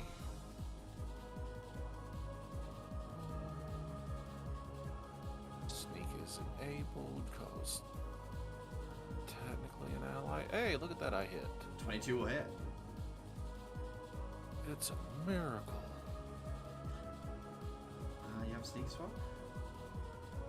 How do you want to 18? deal with this thing? Uther, as you run up, it's been diminished enough that you can finish it. What do you want to do? It's still covered in like runes and stuff, right? Or has that been diminished off of it as well? It's not covered in runes so much as it uses its tendrils to form runes. A lot of them have been cut away or chewed off in this case. I remember at one point it was described as there was potentially a person inside. I assume they are not doing well. There is a person in there. It's difficult to see how they're doing, so to speak, because the tendrils cover up most of the body, but you can see skin in the middle.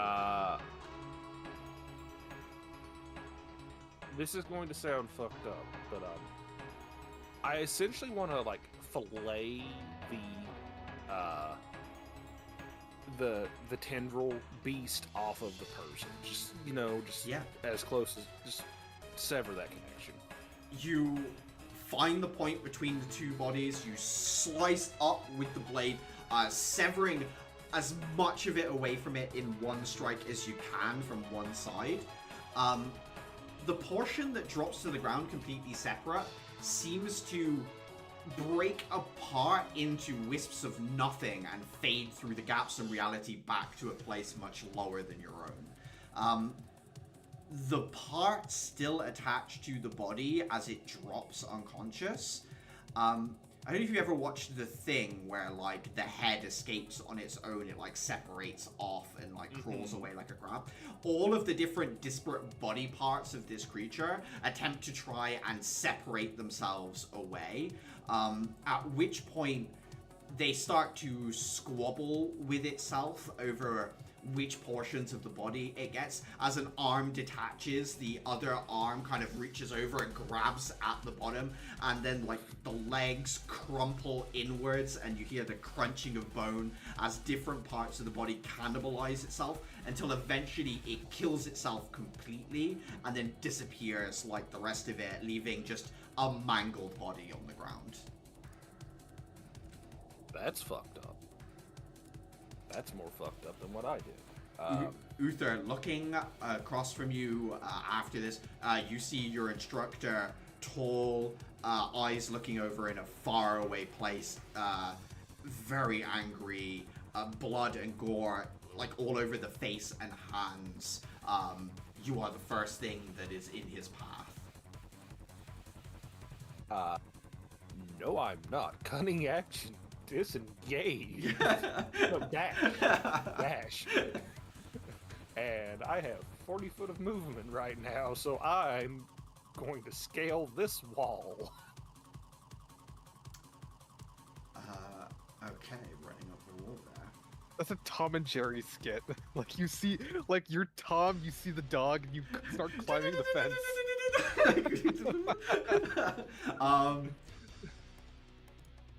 Yeah, that's me. Inside, Rudolph pulls from his waistcoat a little dossier, opens it up, looks at a picture of the Major Domo, clicks his pocket watch, and his visage shifts into that of the Major Domo.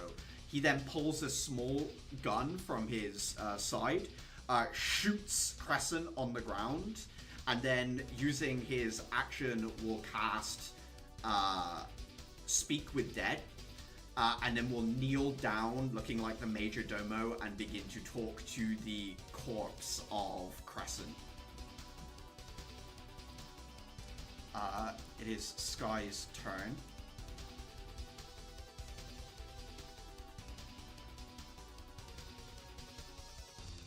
She is going to run up and she's going to basically do the go to sleep thing where she repeatedly slams Axel with like the blunt haft end of the axe.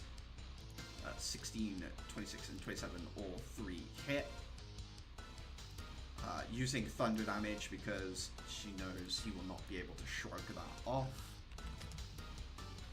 And then 22. Axel seems barely disturbed by it, but is getting sort of bludgeoned about and kind of battered by the axe. Caliban, you heard a gunshot from inside, and you can see this fight going on outside as well. Dafer, I will pull you on, or Dafer, drop yourself in like the other side of the wall here. What are my targets so far? You can either fight Axel. Adhira has said she wants to deal with this thing on the wall, but that's up to you whether you want to shoot it anyway. And then there was the gunshot from inside. A gunshot from inside? Mm-hmm. Single shot, just pop.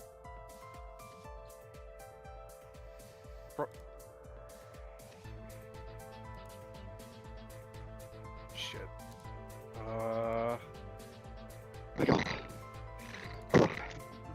I'm so sorry you're getting a lot of fuzz from your mic there.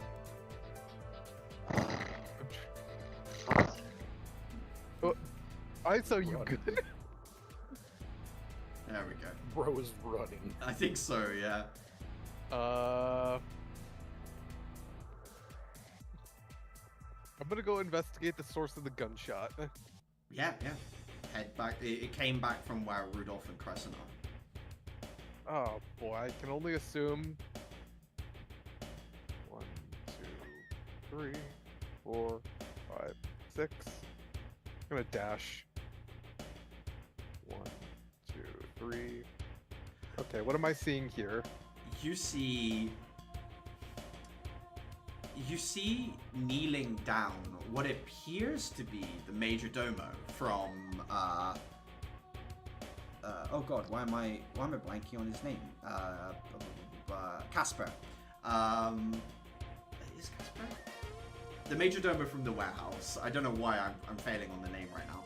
But yeah, you see them kneeling over what appears to be Crescent, who has been executed, like shot point blank executed, essentially. But the corpse has been reanimated and is being questioned at present, Caliban. Give me a perception check. Alrighty. On a natural 20, you can see this is an illusion. It's Rudolph wearing like a disguised self who is currently questioning Crescent and is saying like, what was the purpose of your attack? What would you do if it failed? Where were we supposed to meet up? Like questions like that. Gotcha. What what are the? Do I hear responses? Yeah, you do. So here are the answers to the questions, right? The purpose of the attack was to either reclaim Liliana or have her taken into custody by the judges because keeping her here is too dangerous. She was to meet back up with the Gloam-Eyed in the Stone Rose district. And if she failed, she was to die doing so, basically. Those are the answers to the questions you hear. Sorry, could you repeat that? I'm talking about. All three of them? Get Liliana in, or get her in custody of the judges, leaving her was too dangerous, otherwise killed, alternatively kill her. Next. So I think oh, sorry, the next one was meet back at the Stone Rose district. And then the last one was, if she was to fail, she was to die. You mean, Crescent? Yes. Caliban, that's what you overhear. You think that you may have missed some questions earlier, so that's 3 of 5. And she stops answering. At that point, the body goes inert, yeah. Do I know that Speak with Dead requires 5 questions? Yes, you probably would, Caliban, I would think, yeah. Mm-hmm. So, I know it's Rudolph. Yes. And I'm going to ask, what were your other questions? He turns to look over his shoulder and says, they'll be in my report.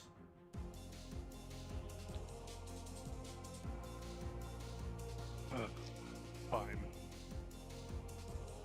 I still have 2 more movement spaces, so I'm gonna move back over here. Okay.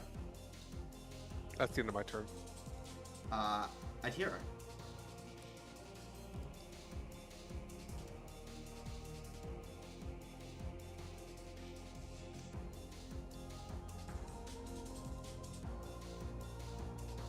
Are you there, Captain? I muted my headset, but not the actual desktop mic. She is going to jump up, following the devil, running along the wall, and then getting into the side. She is going to make her attacks. First one. That will hit. That is enough. How do you want to finish off? Terminus sort of lunges from her body, the hands grasping at the living shell, sort of infernal beast. Ed starts pulling it off, getting it in its arms, and then bludgeoning it against the man on the ground. Yeah, like grabs it, twists it around, beats it against the person that it is bound to. Eventually, it crumbles away into dust. The infernal spirit, as you recognized it, that was possessing the shell, had been imbued into the shell, then erupts and disappears, returning to its plane of existence as the two of them fall inert. She's gonna stand there, just sort of hunched over, huffing, and then turn to Seth and be like, "Good job, good job." He gives you like a look of you two, but a little bit of what the fuck was that? I used 1, 2, 3, 4, 5, 6, 7, 8, 9, 10. Going to start heading that way to deal with our teacher. The hounds. The dog. Okay. Verity is going to get as close as she dares to. Look a little odd about this, as this is an instructor, but seeing him like this, she will whip out with the whip. 22 and a natural 20. 14. Yeah, perfect. Dafer. Let me just add you a turn like that, and then you can just put 19 in there, or work it that way as well.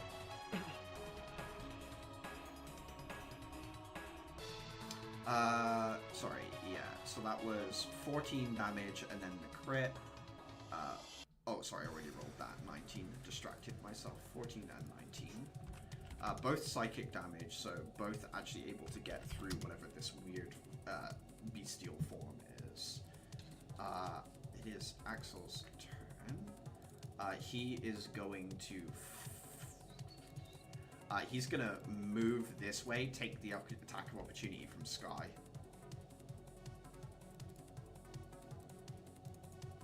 Which does hit for 13 damage.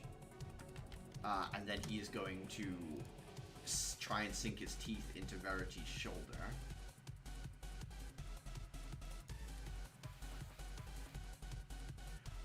14 misses as she panic kind of wheels back, and then he is going to use his action.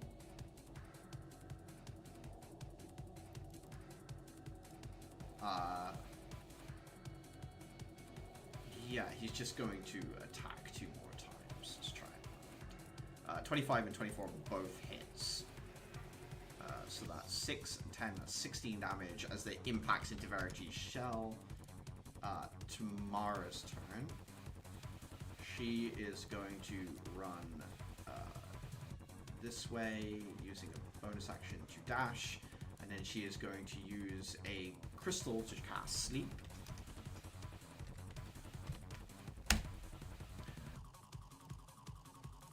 24 should be enough. It should be enough to, as Axel has less health than that. However, his form is immune to being put to sleep as it turns and snarls at her. Person's down. Seth's turn. Seth is going to run as fast as he can, but not quite get there. Clara. Clara has a horrible feeling about the gunshot that went off inside the house. Mm-hmm. I've only just got back here. I'm gonna dash back. Motherfucker. So my movement, then cunning action dash. What's managed to happen in the time that I've been gone? You can see the... Rudolph is now just dropping a disguise self. Like, you can see as you come around the corner, it's the Major Domo, and then the visage disappears to Rudolph's. He has a gun in his hand. You can see the Crescent has been quite summarily executed on the floor. He's currently rifling through his pockets for something as he looks at you with a sort of confused expression and says, everything done outside? Clara's gonna attempt to tackle him to the floor. Mm-hmm. Give me an athletics check. Oh boy. Yeah, that's about how I thought this would go. I will still roll because the natural one can happen, I suppose. Actually, I think his modifier might be higher, so that might not be true. Well. Yeah, no, he sort of sidesteps you as you bundle, try and bundle into him, as it were. What is your problem, you stupid bastard? He stops for a moment. He says, I got what I was after. Information that she would never have given up willingly. I'm sure you knew that before you shot her between the eyes. Is it your business to go around executing people? Defenseless people? Unconscious people? Sometimes.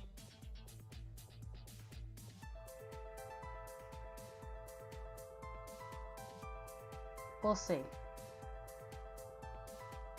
He just, like, puts the gun away and then says, how's Axel? Go find out. She's gonna kneel down next to Crescent's dead body. Okay. And I'll end my turn there. Uther.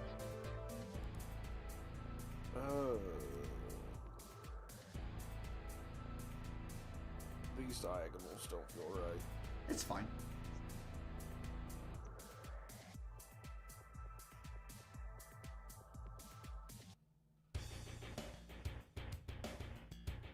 I'm gonna head over here. I'm going to make a slash. Perfect.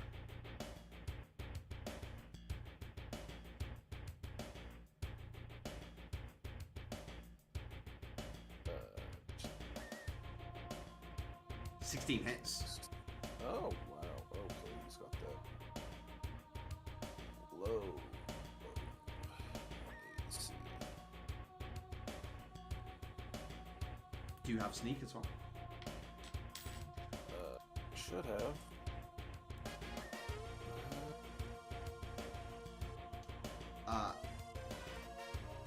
Sorry, Dafer, but Uther, assuming you're being non-lethal, how do you want to knock your instructor out?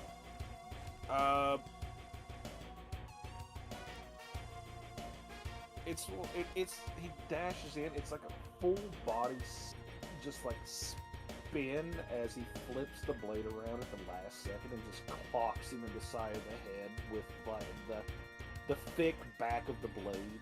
Yeah. Big, heavy blow. Knocks against the side of the kind of distended jaw. As you hit, all of the bones in Axel's body crunch back in, almost like you hitting a switch. Sends him up off the ground and lands back on the floor. With that, there are a few smattering sounds of combat that sort of are dying out.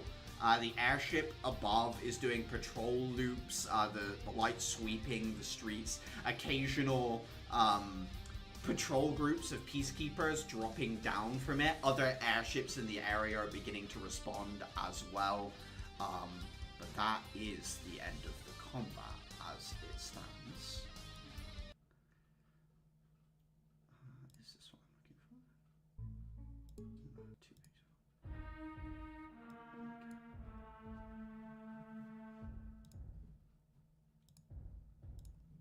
As everything sort of quietens down, other groups of year 2 students and the year 1 students sort of around the campus in different locations. Rudolph calmly walks outside, takes a look around, says, and the girl, has she been taken? Killed? Liliana, I mean.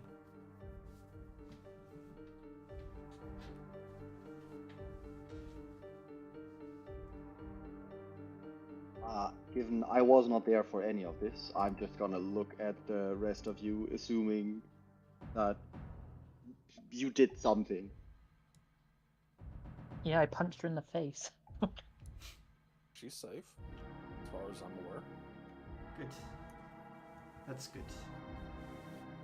And so far, they have failed in all regards.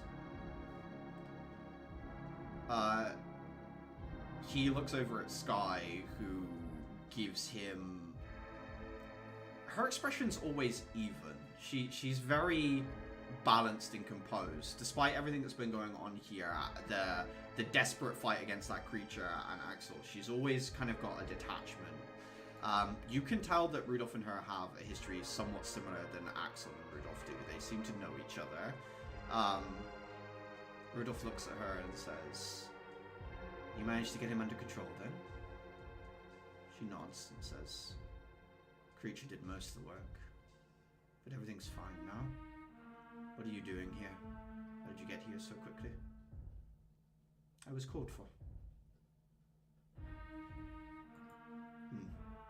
She nods, seemingly understanding what he meant. "Should we make sure the girl's okay? Where have you tucked her away?" Kind of turns around and looks among the group.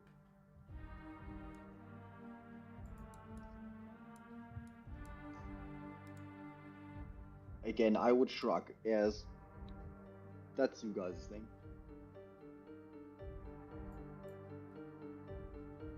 He spends a moment. Clara, did you walk out this way as well, or are you still with Crescent? Nope.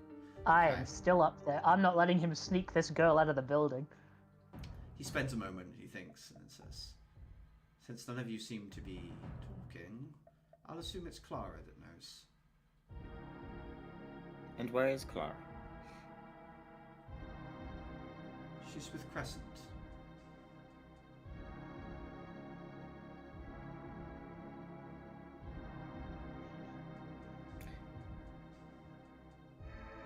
I'm I going don't think they're to. the type of buddy.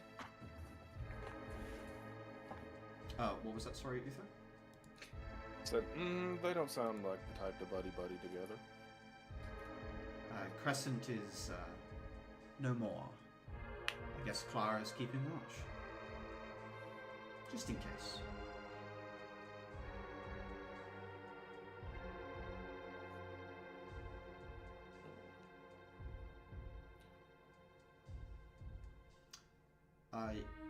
He looks over at Sky and says, "We better wake Axel up. We have things to discuss, choices to be made."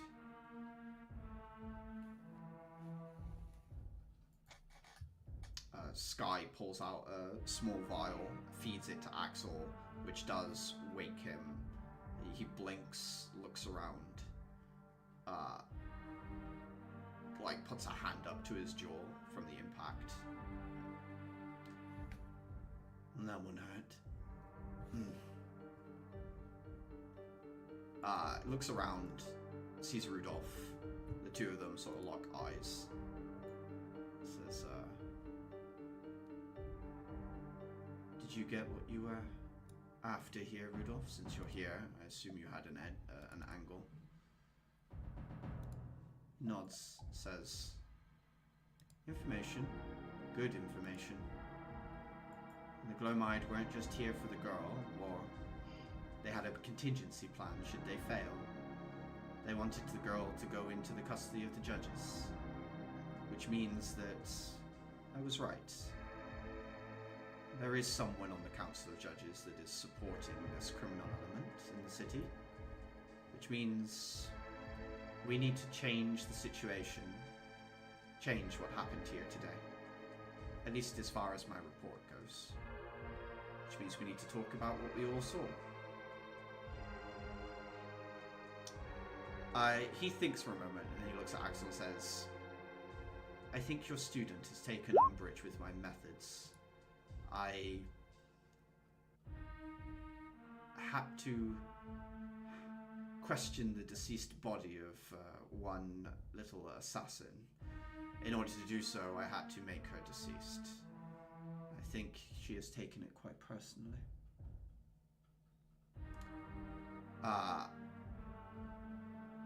Axel stands up and says, "She's young." Rudolph's like, "Yes, she's still a student." Axel shakes his head and says, "No, the girl, the assassin. She's too young for that."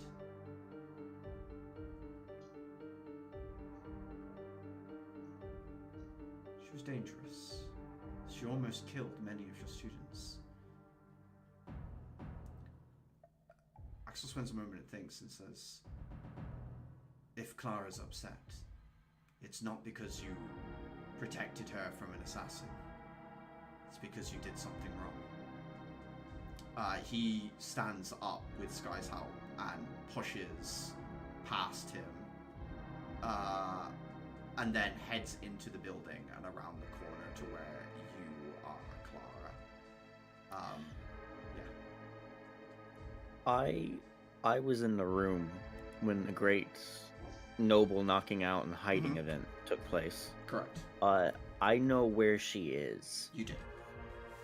I am going to sort of stay in that area and keep watch, but not look at where the sofa is. Like I'm trying to make sure that this Fed doesn't get his hands on Okay. Liliana. I think if you didn't do this, he would have figured out who here knew eventually. So what we're doing here, give me a performance check. Well, I need to make one when I genuinely don't know? No, it's just a Tira performance check. Okay. 13. You manage not to look in the room, but there's a certain tension to you that you can tell Rudolph has picked up on. He's identified that you know something that you don't want to share. That enough picks, yeah. I change or explain my tension as they just burned down my fucking room. Yeah, give me a persuasion check. Or a deception check, I think, technically. Deception. Man, if only it was persuasion. Ooh. 18's pretty good. He looks over and he says, unfortunate. And it doesn't say anything more. But yeah, Axel rounds the corner, sees you there, Clara, with Crescent. He kneels down across from you with her, sort of between the two of you. And he says,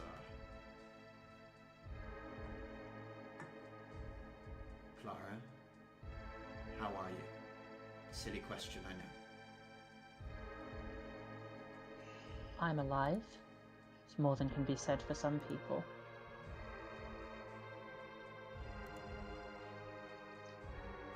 Did you know he was like this?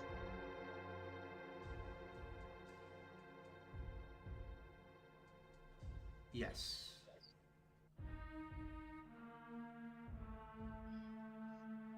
You knew he was like this, and you let all of us work with him.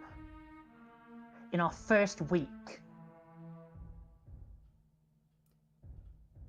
I didn't have much of a choice. I wish I could have done it differently. Our situation here is difficult. I'm sorry it's panned out this way.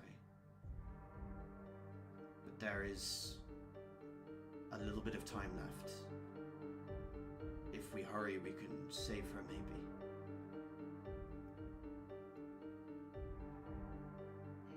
And what are we waiting for? I need her to trust me before I take the body.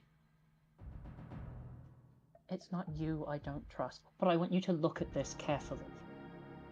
She points down to where she severed Crescent's leg. This was me. Now I take responsibility for that. If she'd have died on my hands, it would have been my fault. And she moved her finger up to the bullet hole. That was a defenseless girl. Not an assassin, not someone pointing a dagger at anyone's throat. Basically a child. From that point, she was a threat to no one.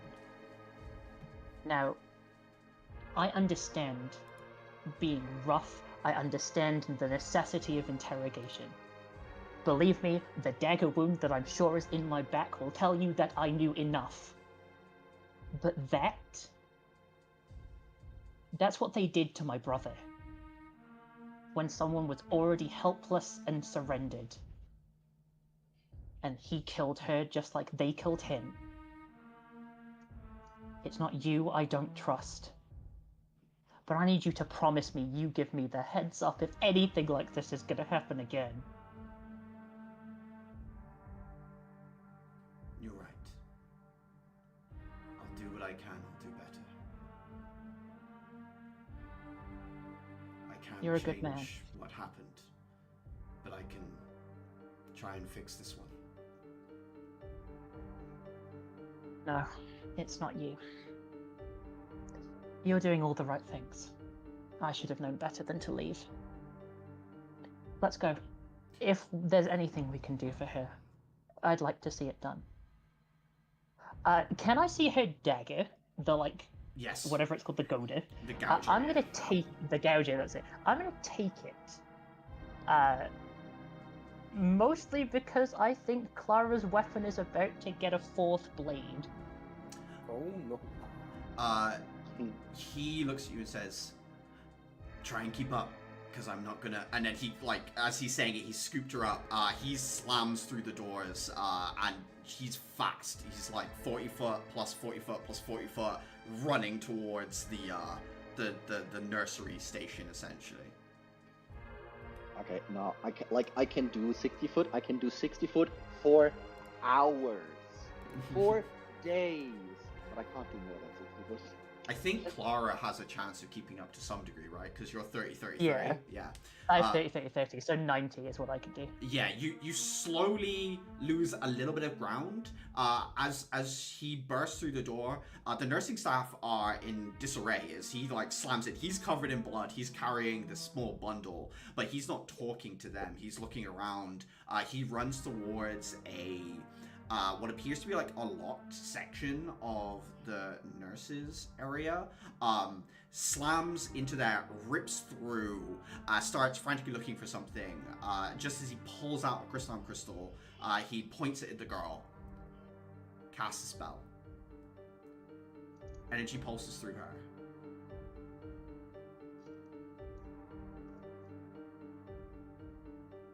Nothing happens. He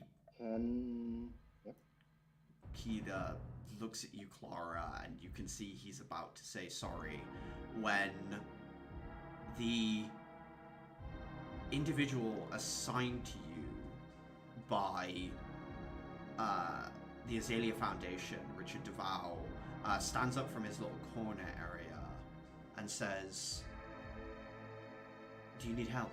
Is this girl?" Axel swirls and says, "I tried. She's too far gone." Richard looks and says, "I have a safety precaution here for Caliban, but I don't think he'd bemoan me using it." He steps forward and pulls out a syringe, a needle, injects into the arm of the girl before Axel can really say anything. At which point the hole seals in the side of her head and the color starts to reform in her cheeks a little bit. There is a moment, a few heartbeats, and then a breath in from the girl. Oh dear God. The bullet pushes out of the side of the wound, drops to the ground, and the wound completely heals.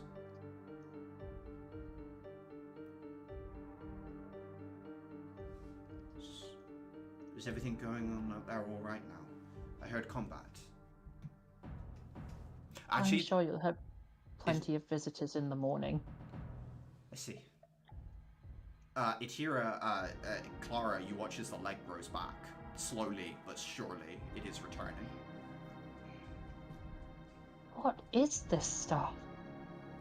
I'm not there to see that, but He says, precaution. Caliban is important to our company.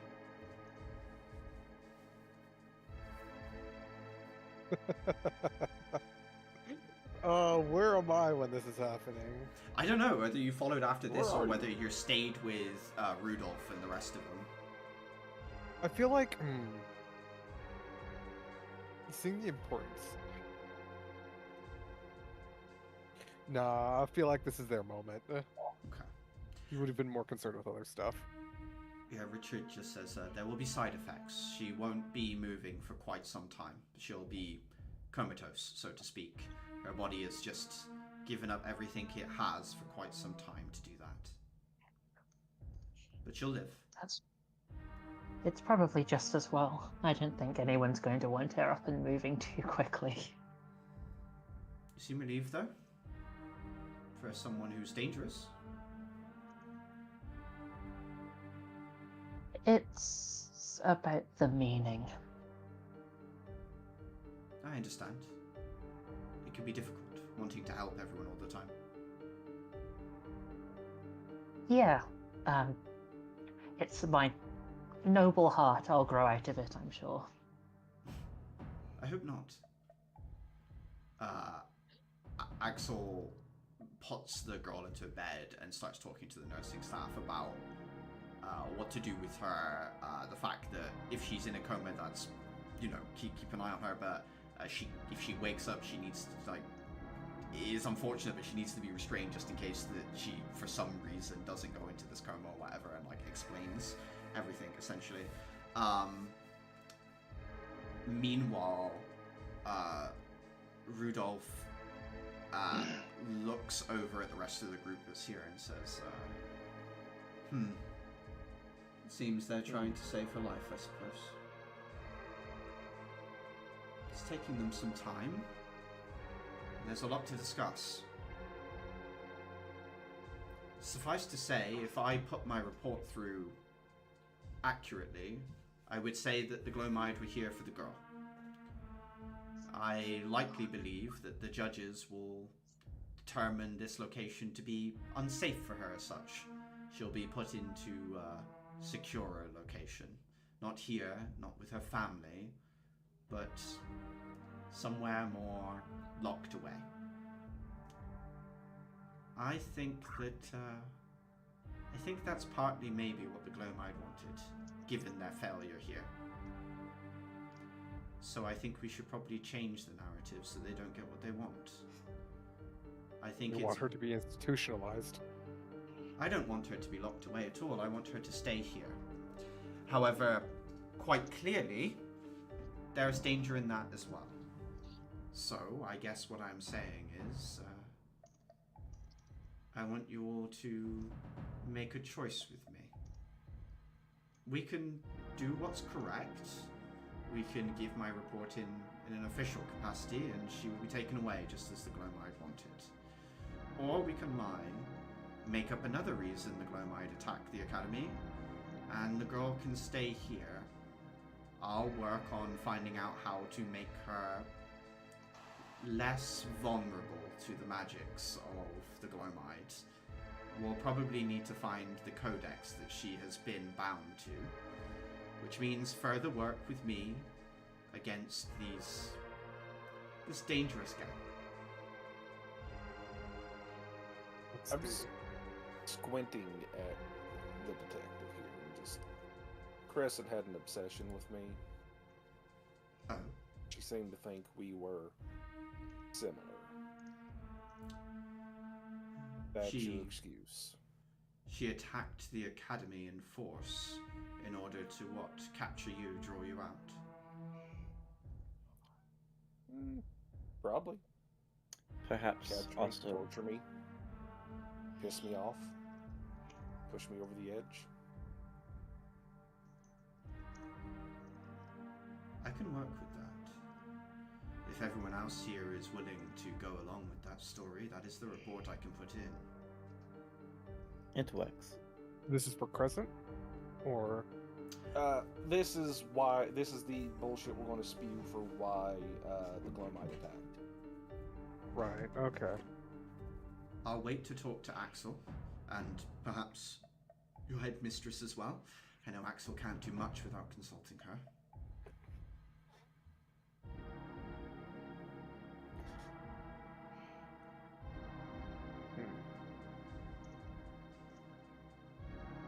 But in order to put this report in, I would like to know that you sort of trust us?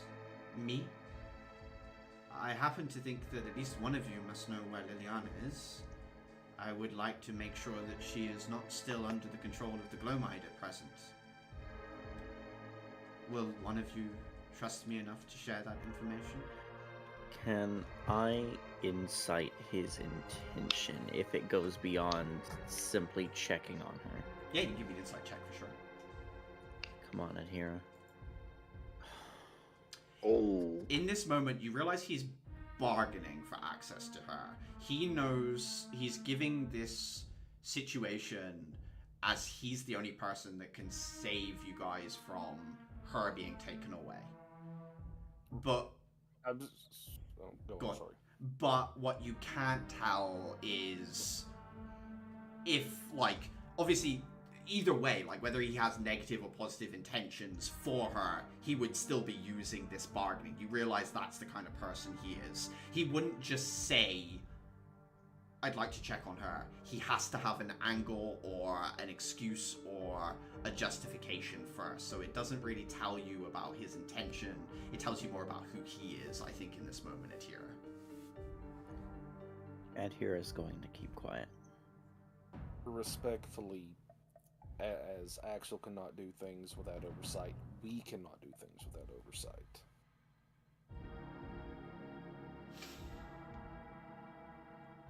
Very well. I respect that. I guess we'll wait. He leans up against the wall, glances over at Sky, who is checking on the various unconscious individuals in the area. She stands up, turns towards him. He says, it's been a while, Sky. How have you been since the war? She shrugs, says, fine. Got moved up a rank. Doing okay. I read. You should send me a letter every now and then. Keep in contact. She says no.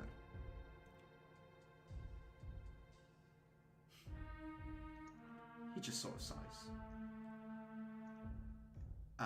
Over in the infirmary, Axel looks at you, Clara, and says, Clara and Dave, for instance, we need to get back to the others. No doubt Rudolph is pushing his agenda right now. He's looking for Liliana. I think Adhira knows where she is, but I don't think she'd tell him. Oh, We- God. It won't okay, last long, though. She's things are literally funny. under the sofa in my room. Okay. That's not too well hidden. I'm a run back. Axel puts his hand on your shoulder, Dafer, and says, don't worry about it too much. Let's think a little bit before we go.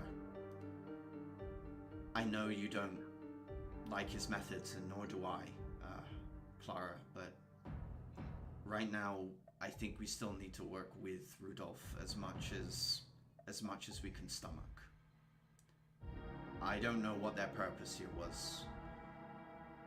I am willing to bet he does. I think he does. I don't doubt that he actually questioned her. I saw him try and suggestion her about what their purpose was.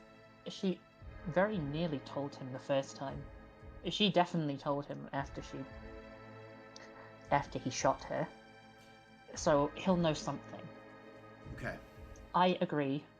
I don't like him at all, but this is more important than my feelings on his methods. If we can deal with this threat, I don't know why they attacked the Academy in such force, but they certainly did. And I can't help but think that there's more than one reason for that. He looks at Clara and Dafer and says, let's step outside the nursing office for a second.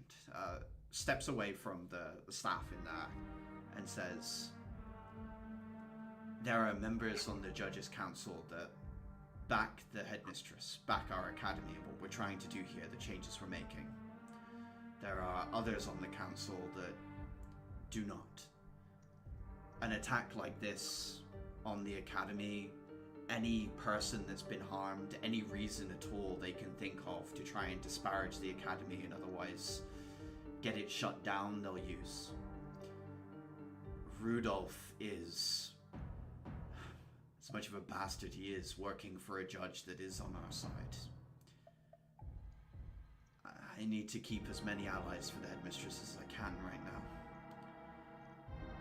And he's useful in other ways as well.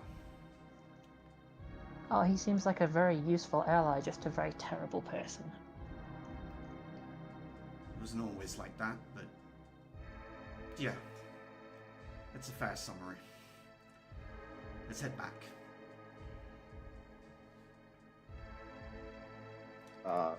Dafer would for the most part, just shrug. Mhm. I don't know how much of a people person is Axel. If I can describe why. How much of a people person is Axel? I think, like, Yeah. at first. In reading us. Oh, I don't think he's great at it, Dafer, to be honest. He's not good at the human element of his job too much. I think most first impressions of Axel is abrasive. In that case, unlike Clara, I think he'd still catch that Dafer is not all that insanely bothered by what transpired and by working with Rudolph.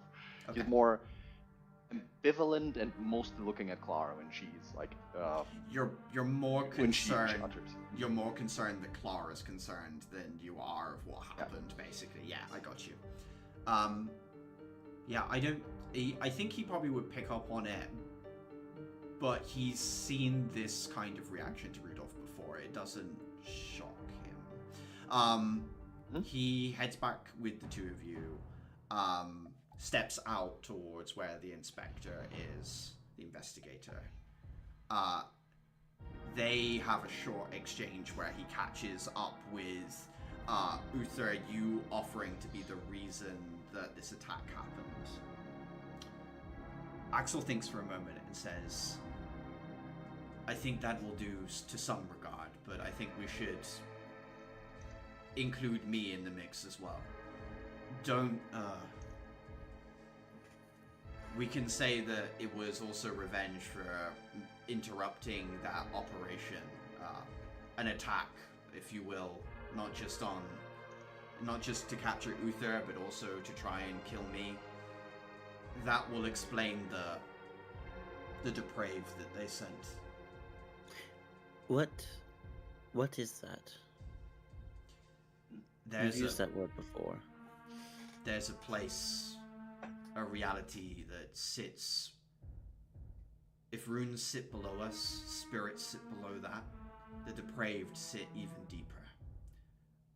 Occasionally, when someone is on death's door, they'll make a deal with such a thing. The depraved will take the body and keep it in stasis the moment before they die. The person inside is unable to act, but they experience life still.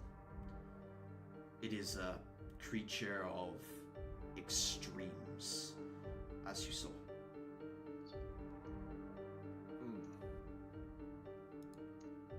While spirits have a singular purpose, the depraved are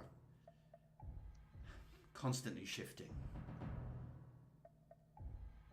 But usually they just want to experience everything that can be experienced. Happiness, sadness, pain, pleasure. They want to know what it is to live and die. Rudolph sighs and says, lectures aside, I agree with your offer. I think that is a better, more robust reason for their attack. I'll submit a falsified report to, well, everyone. Because Crescent and Uther, Crescent had a bit of a weird obsession with Uther during the fight, believed that they were somewhat kindred.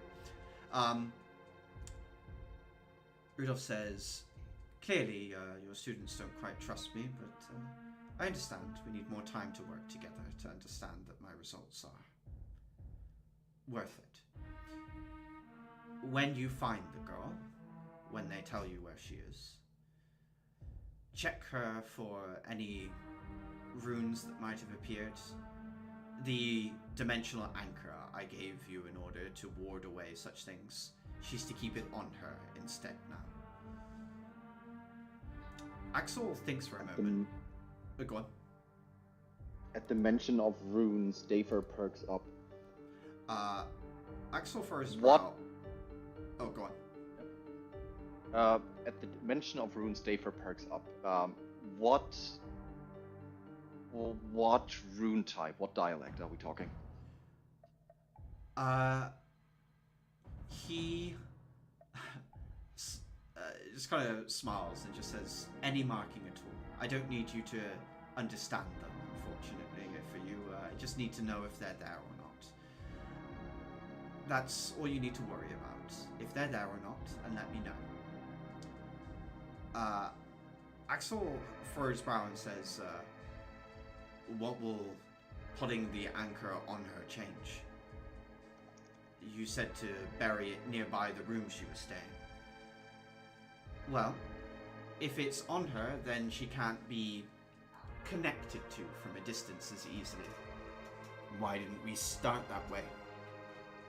Rudolph looks at him with a sort of surely you know sort of expression and says, because if it was on her, then they wouldn't have tried this, and we wouldn't have the information we have now.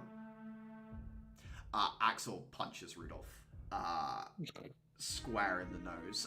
It crunches.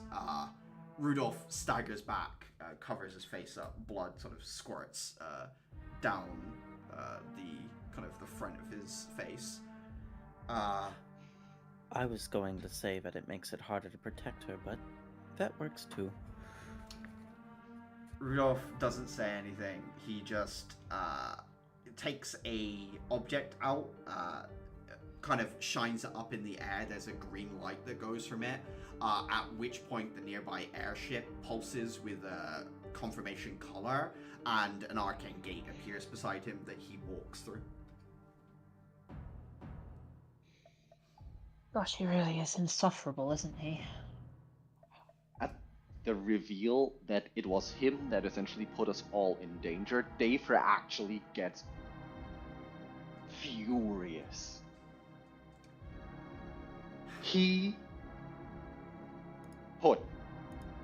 You risked so many lives for an experiment.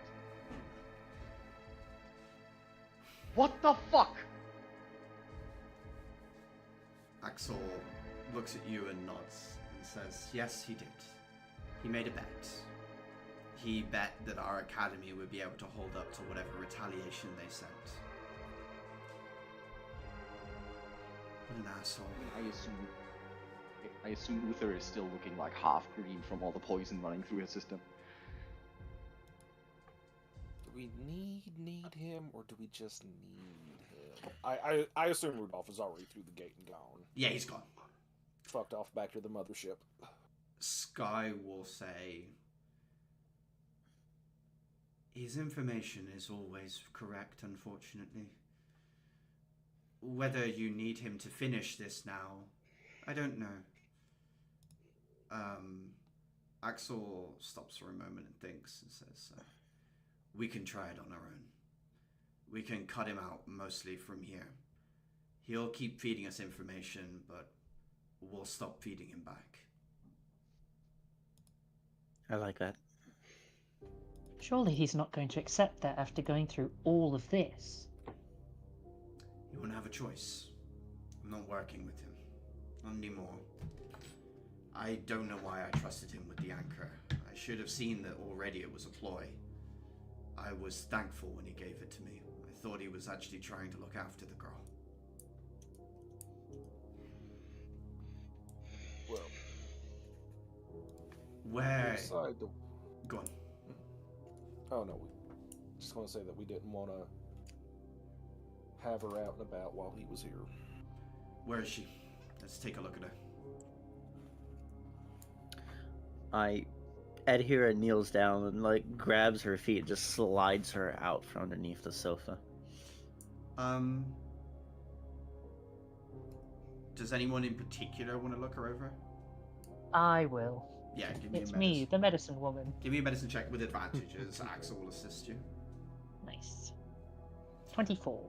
Apart from the wounds that she suffered, so the cut from the disc and the punch from you, Clara, she seems completely unharmed. There's no markings, no runes or anything like that. Axel will look over his shoulder towards Sky and say, can you dig up the... And she has already taken the axe and is wedging the ground up in order to take this small object up from underground. It looks like it just perfectly smooth, like a dull metal orb. However, obviously, Adhira, you can feel as she moves with it, that bubble that cuts you off from Terminus, move with it as well. I instinctively back up to always stay out of it. She brings it over. Actually, Go on. out of curiosity, does this bubble also nullify all my runic effects? It does, yeah. Okay. So you realize in this moment, Dafer, that your overload feature would still work. It would be volatile, shall we say, because your runes direct the energy. So you're sort of like putting energy through the system. What would happen is it would slowly burn through your gear. Not so much to be a problem in like a single fight, but over the course of a lot of fights, it would obviously melt it down. But any, like your distraction rune, if it was on a target and the target is in a dimensional anchor field, they'll be completely unfazed by it. If you're in there and you put the distraction rune in and they're outside, they would still be distracted by it. Any effect within the sphere would be suppressed. And that's anything to do with anything to do with other dimensional effects, and for Crysthalm as well. So runes, spirits, the deprived, and Crysthalm all fail to work within the aura of a dimensional anchor. It is given to the unconscious girl. Axel looks at you and says, "We can't send her home. She has to stay here. It's unfortunate, but she is safer here." On the plus side, if this has taught me anything, it's that even completely underprepared, we did actually manage to fight everything off. You did. For now. He turns to look at the second... Oh, go on. I'd like to look at Axel, I'd like to look at Sky, both of whom were lying in preparation. And I'd state, I'm not so sure we were all that unprepared. You were here surprisingly quickly. Sky looks and says, "For me it was coincidence. I was here to talk to Axel about your combat training. I didn't know what time to turn up, and if I didn't ask, he wouldn't tell me." Axel looks over at you and says, "I had a spell of sorts placed on the outskirts of the academy. I was somewhat lying in wait. Not exactly, I just hadn't gone out this evening. I don't know, I had a feeling that we discussed sending her home tomorrow. I realized if anything was going to go wrong, it would be tonight, so I stayed." As soon as the alarm went off, I ran.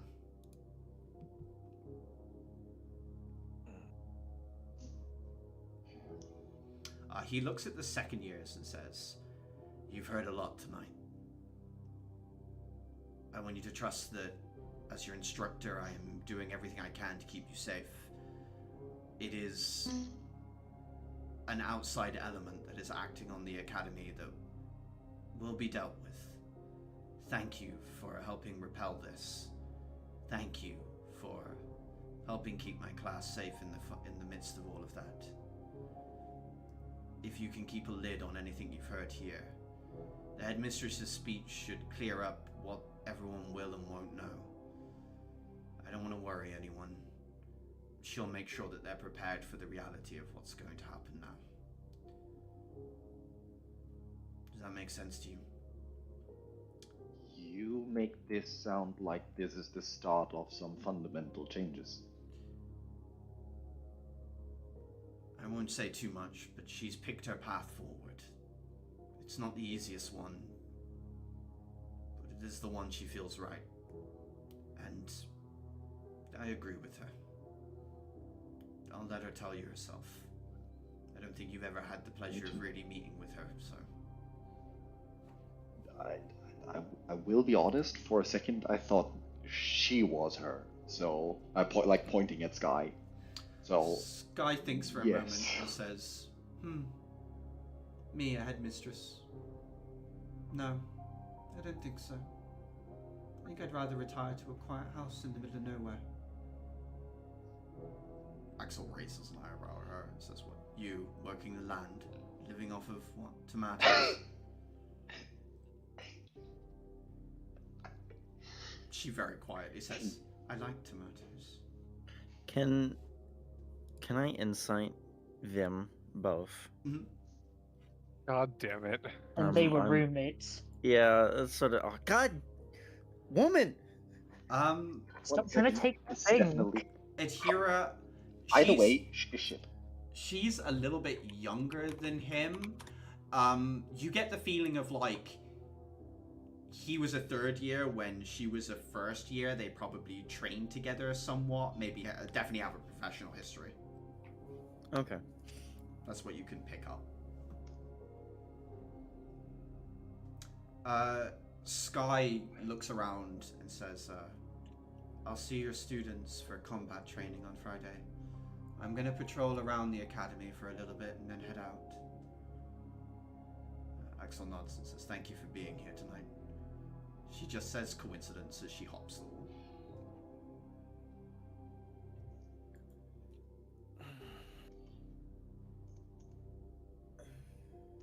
Axel stands and says, "I need to find the other staff, the headmistress, the other teachers. I know it's difficult, but you all should get some rest.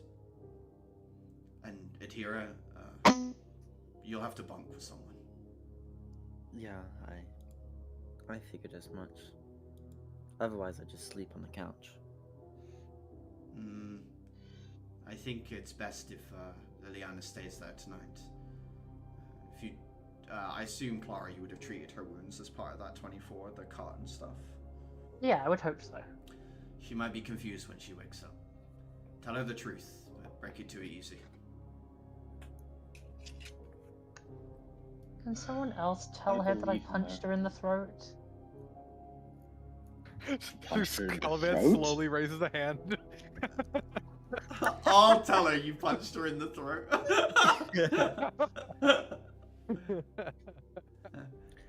You should have seen Caliban, though, Clara.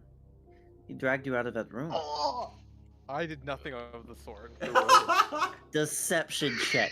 Deception check, you lying little weasel.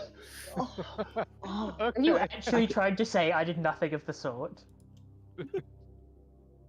Dafer just wants Fuck to be off. true, so he just blindly believes Atira.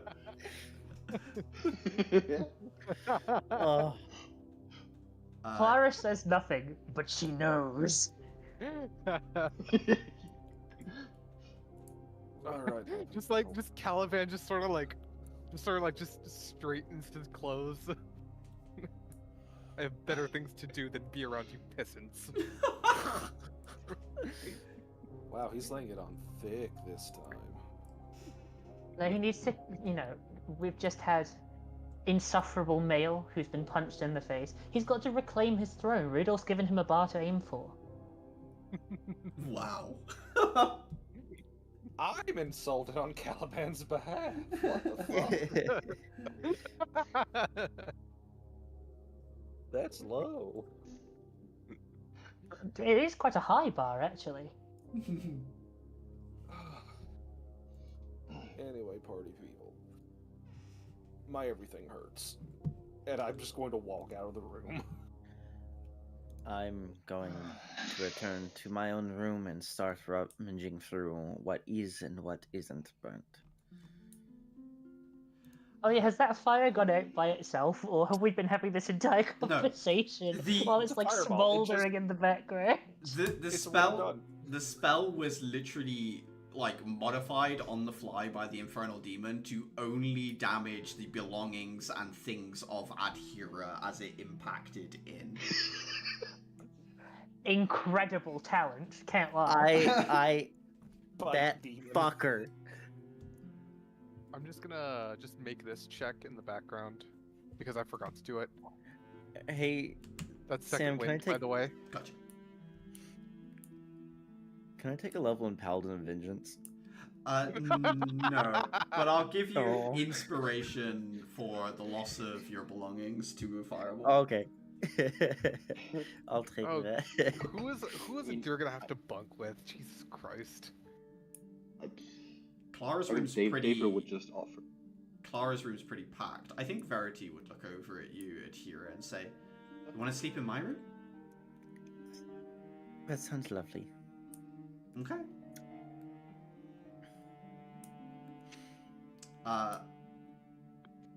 Adhira, as you enter the room, give me a perception check. Okay.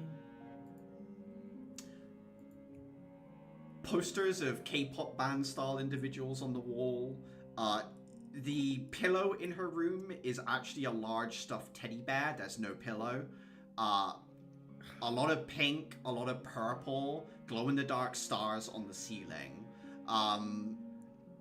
The floor is covered in different rugs that's super soft. And the desk itself is a bunch of colored pencils arrayed in different rainbow chromatic scales, and then like paper for drawing on and things like that in the room. How comfy is her comforter? Like, is it like shag pink? Everything is like it's either fluffy or it's super like there's nothing in this room with like a hard edge.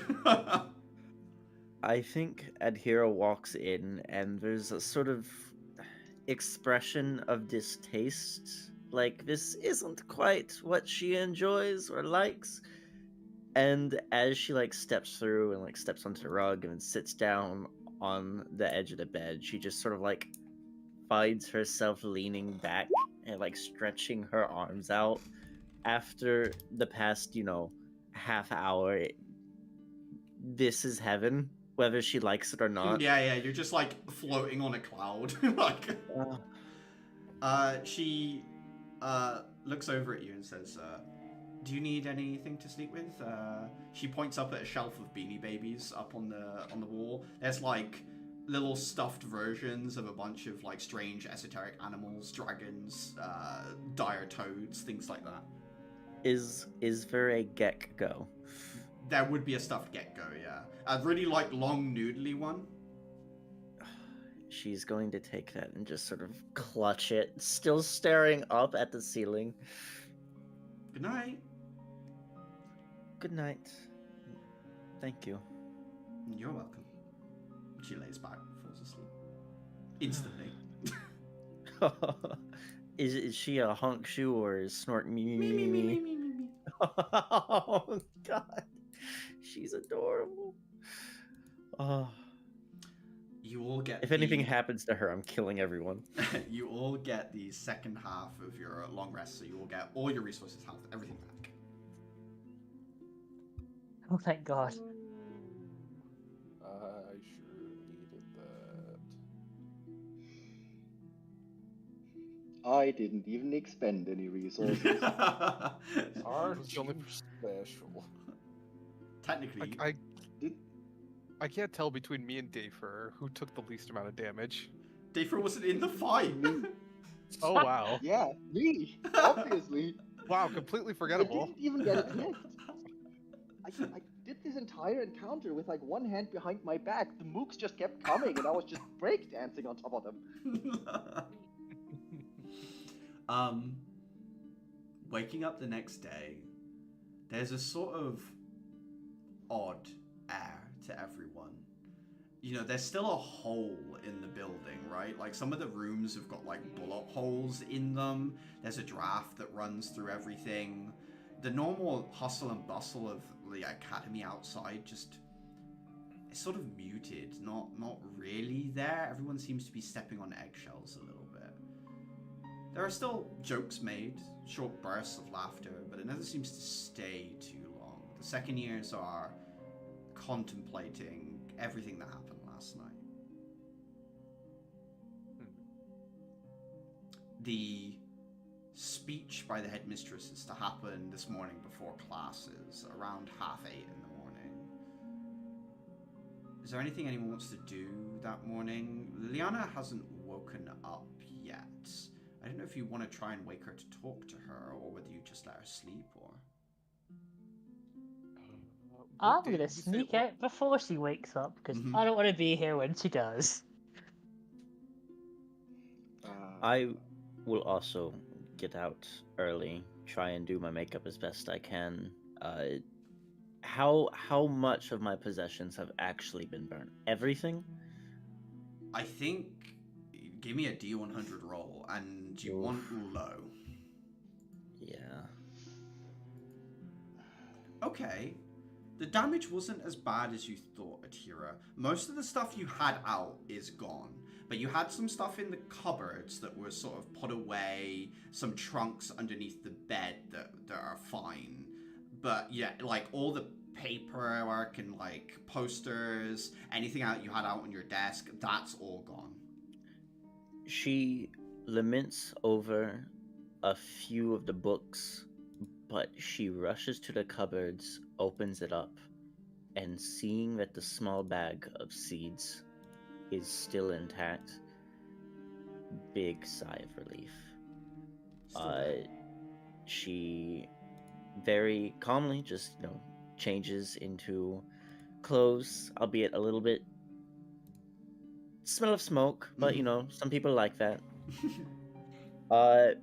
And she's gonna probably start getting ready for class and head out. Okay.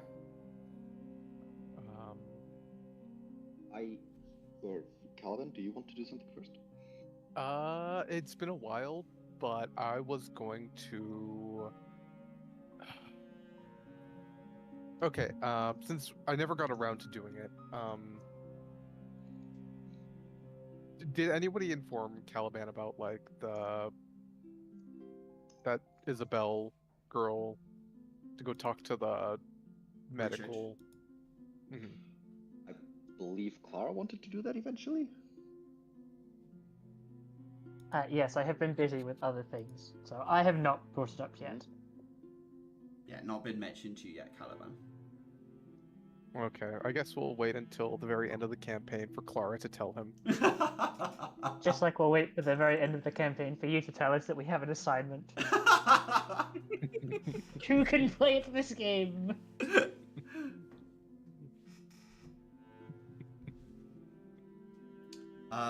I guess did Clara tell the story about the needle and saving Crescent? Was it Richard that did that last night, or is that not shared? Didn't I would. I mean, I would likely have told Okay. at some point, or I mean, I am about to make an attempt at breakfast, and during breakfast, I'd likely have dropped that one. Okay, so Caliban, you are told that Richard used something that was was being saved for you on her or something like that. But I guess that would come up, Caliban. Pardon? Richard used the medicine thing that was supposed to be a contingency plan for you on Crescent in order to revive her. You do know that happened last night. That's told to you by Dafer as he's cooking breakfast. And I do know what that was. That was. I don't know if What you was- do know what that was, Caliban. You've probably not heard of that. So I don't know if you want to talk to him. Just like sort of concerned, like I had a contingency plan. Seems so. I'll have to broach that topic later.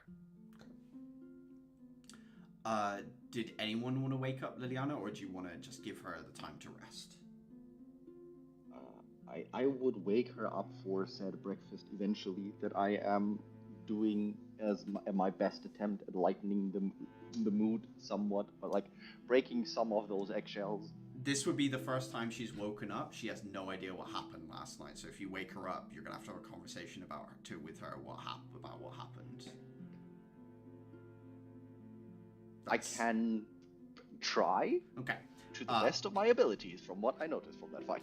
Waking her gently, her eyes flutter open, and then suddenly she is hit with the pain of the injuries that she has sort of taken. She winces. Dafer, Why do I hurt? What happened? I'd give her a hug first. Oh, ow, careful. Hey. Putting her back. All right, you're you again. What do you mean I'm me again? We had an altercation yesterday. A small attack.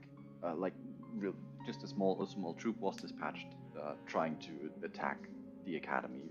They were repelled rather quickly, but they did something to you. I'm not exactly sure what it was, but they managed to, I don't know, get you to do things in some manner. I'm not entirely They sure how they pulled that one off. took control of me? I'm not sure that what it was. I can just tell you what I saw from the outside. However, like, I'm putting my mittens on, like, her shoulders. However, Yes. they both Rudolph and Axel have since put in precautions that exactly this scenario cannot happen again. It does, however, mean for now that we'll still be looking after you for the next days, maybe weeks. Sorry, I'm not going home today. Yes. She nods. She says, kind of softly, a part of me knew it wasn't going to be that simple. It all felt too easy.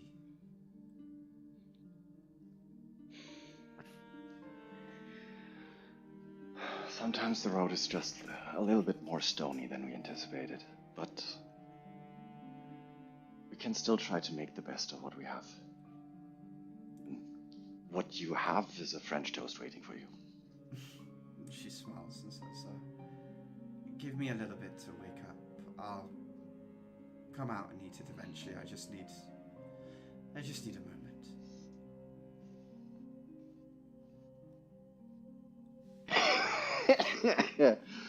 I read it in a book at some point, Caliban. I don't know what it is either.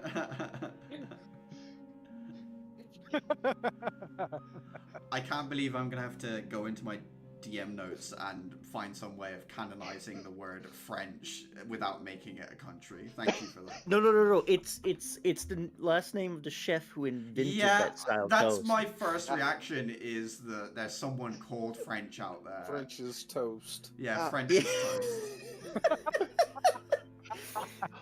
What we just invented is that there is like a bunch of different like sandwich versions, and every one that got more popular is just named after some dude that got popular. I like the And this- implication now that there's someone out there called Italy and someone out there called Germany and stuff like that, so that we can have German and Italian things.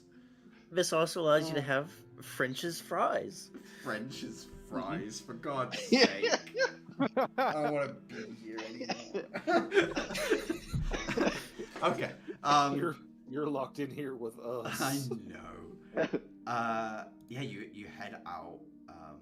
You have your breakfast. Liliana stays in her room. She spends some time to collect herself.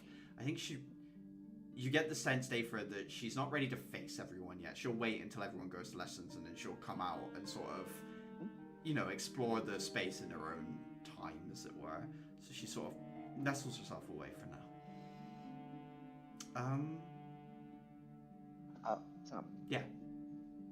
During that entire exchange, would Daver have gotten, from a self-analysis kind of standpoint, would Daver have gotten the impression that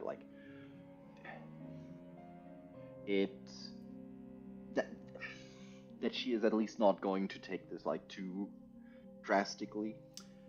Yeah, I think That she's holding up? even without rolling, I think her words of a part of me knew it wasn't going to be that easy.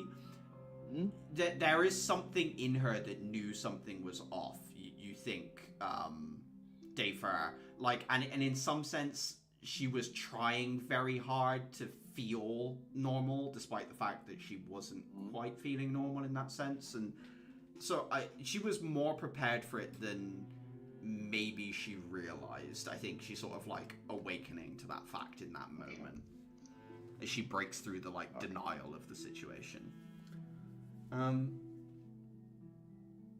Yeah. Is there anything else people want to do before heading to the main hall? I would actually like to ask my little friend. So, what was all that last night? Got really mad at that guy. That thing. More than just what he did to my room. You seem to have history?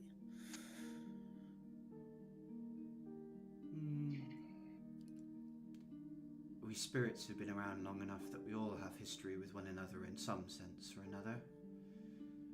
I won't bore you with the exact details, but a very long time ago we fought.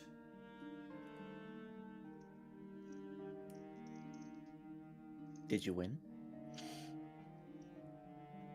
There's a momentary pause and says, not the last time, but the time before that, and this time as well. That's 2-1. I'm keeping track. That's good. What does he, you all have concepts. What does that embody? Spends a moment thinking. Says, in a sense, begging something powerful, beseeching something, offering up every part of yourself in order to get something from someone, to be supplicant, if you will. Sounds kind of whack.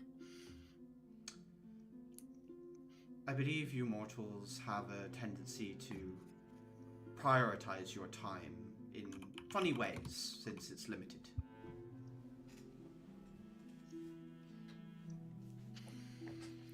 Yeah, well, what can we do about that? Trust me, there were those of you in the past that begged, pleaded, demanded from the goddess that you might live forever. She always said no.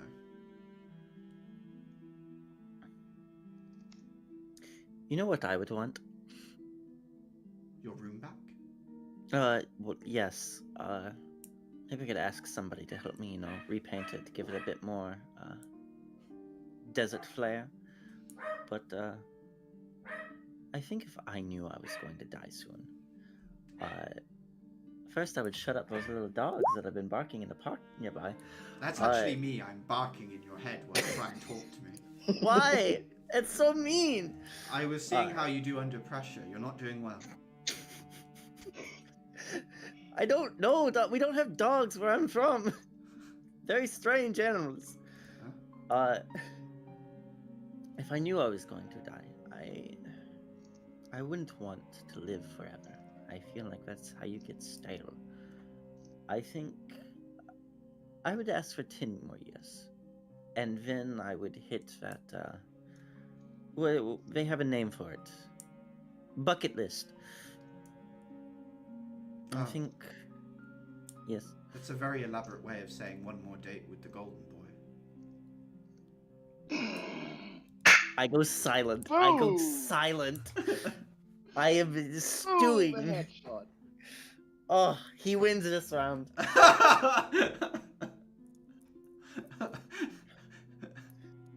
I love the idea of you I being love sat how- there, like with everyone around you, like having this internal conversation, and then like Adhira just 1,000-yard stare out of nowhere. See, Slams the table. the thing is, he's not wrong. Like, it's immediate thought of, like, I would go out on a special night with, like, that one special person and then immediately get called out on it. Like, he's literally in my head. Rent free. Yeah. Anyone else this morning before the speech? There's a word I'm looking for. Assembly. I think assembly is right. Yeah, assembly. Uther You may drags have out all- of bed late. Uther eventually manages to drag himself out of the bed, compelled by French toast. French's toast. French's toast. Side note: if Clara and Uther eat both, like, if Clara also eats a portion, you two are the ones that get the temp HP from it. Clara is not there to eat. Okay, you don't get temp HP.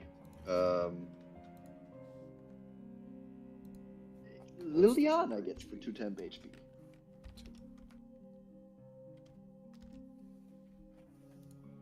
Yeah, she can, yeah.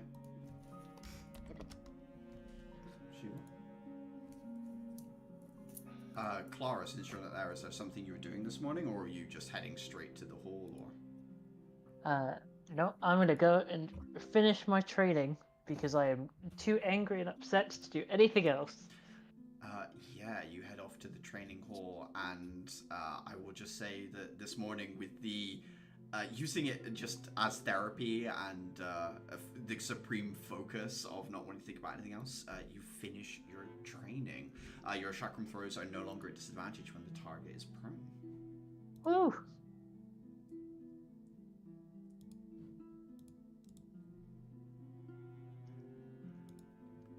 Yeah, I'll probably stay there for like, the hours it takes, and then grab a shower and head back to the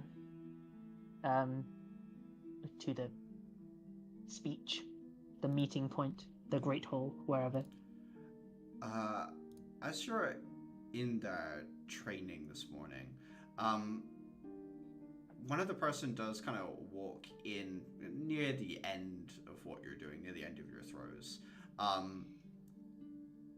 You see Andrus, Golden Boy, as it were, step into the space.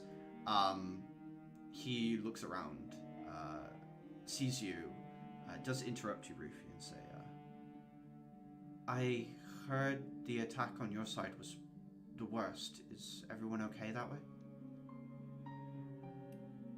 Everyone's fine.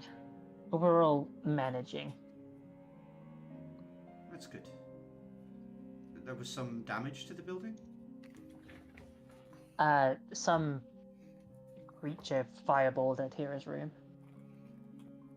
But she's fine. She's fine. It seemed hell-bent on actually just destroying her room. That's odd. I won't Yes, you're telling me. ask.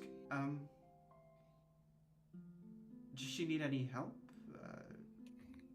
Rebuilding her room? Or?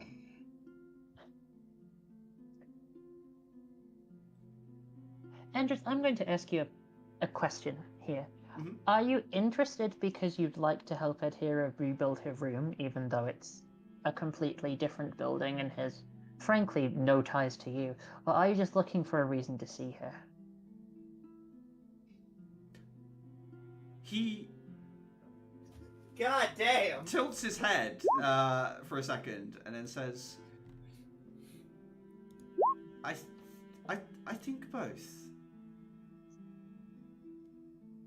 In which case, I think she'd very much like your help. First of all, apologies for being a bit short. It's been an exceptionally long night. It's But fine.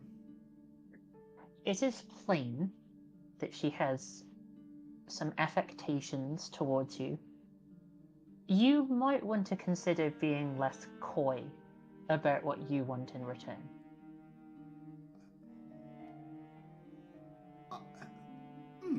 Oh. She does? You didn't hear it from me, though. No. No, of course not. Enjoy your training. And sort of gobsmacked, he walks out.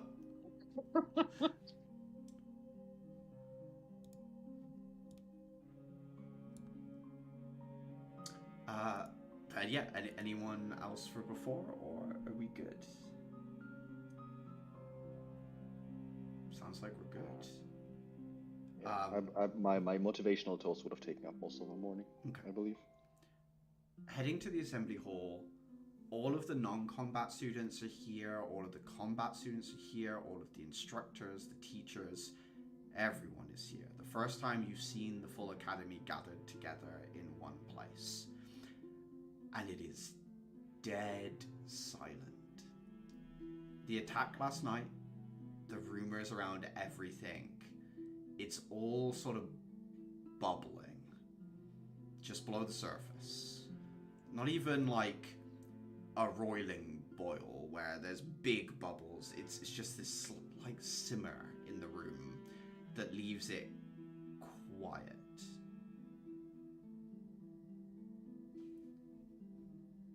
The headmistress, you hear her before you see her. There's like a stage at the front, and you know, in the very theatrical sense, there's a big curtain. There's wings on it, and you know there must be a space behind it. And you hear the clack of heels as she steps out from behind. A beautiful woman with long, dark hair, tied up in the traditional style of the Eastern cities, with this kimono-like dress that matches her very much to Niall and Niall's sense of dress. Headmistress Show steps out in front of everyone, and with a small crystal little twig thing, she taps to her throat and begins to speak, her voice emboldened by thaumaturgy. Greetings, students. I have been waiting some time to address you to make sure that I had answers to questions I am no doubt sure have been circulating in the corridors. And with yesterday's attack on top, there's much for me to say. I will do my best not to bury my words underneath needless information and twisting narratives. There are those in the Council of Judges that would see our academy return to the way it used to be. A location that churned out lives to be spent in the service of this city. They care not whether those lives be spent recklessly, needlessly, or otherwise. I do. When I was merely a merchant, members of your academy, those who came before you, saved my life, and in doing so they perished. I sought their families, and I gave them my condolences. When I talked to them, they told me what compensation they had, frankly, not received. So I compensated them. And when I looked into it, I saw the figures. I saw the cost of life that keeping the city safe pays. And I saw the care that was given to it. I was angry. And so I bought this academy. I changed the way I live. Because I believe that each and every one of you has the right to save people and be saved.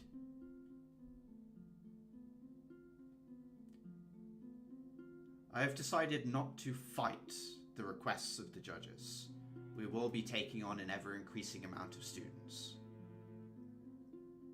But I will not be lowering my care towards each and every individual. Spending will be increased. A new state-of-the-art train has been purchased. I have made deals with local hotel owners to house new students next year while dormitories are constructed. Extra floors will be added to the ones that exist. Construction work will begin in a few months. I cannot say no to the people in charge, but I can also hold on to what I intend for all of you, and that is a bright, long future. Yesterday, a criminal element attacked our academy. a group by the name of the Glowmite. Certain things will need to change in our academy. The curfew that was more of a polite suggestion has been stepped up to a rule. Please make sure you are inside by a certain time. Try not to advertise the fact you are part of the academy while you are out and about. I'm not saying lie. I'm just saying have some caution. I have people looking into the situation and it will be dealt with. Until it is, we are to be cautious. Why the academy was attacked, we don't yet know. I believe that my distaste for the way things are run is shared by many. And that manifests differently for each of us. There are Empress Knights that have recently broken away from the rule of this city.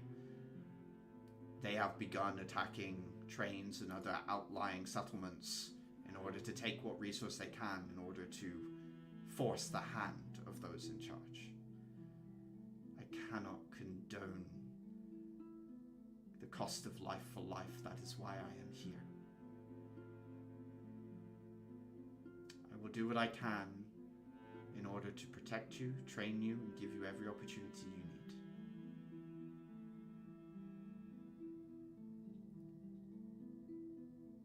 As you may be aware, that will cost. There are expenses, and that kind of funding doesn't appear out of nowhere. New partnerships are being forged. The Fjordis family has agreed to provide some backing. There are local figures as well who are interested in our academy, and some of the judges as well. Not everyone stands opposed to us. The Judge Lehrman supports us, and his money has secured us many years already. But I will be honest, it comes with conditions. The performance of my students, of you. But that is already the bet I'm placing. I entrust the future to you all.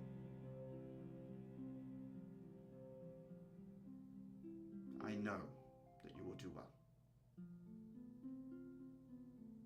That is all. Does anyone in the audience have a question for me? Now is a good time to ask. I will only be busier in the coming weeks.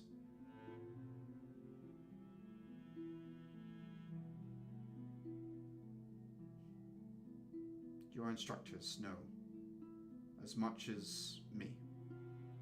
If you find you change your mind in the future, you can ask them. I wish you all a pleasant day. And then she bows on stage. A few people clap. And then she heads back behind the curtain.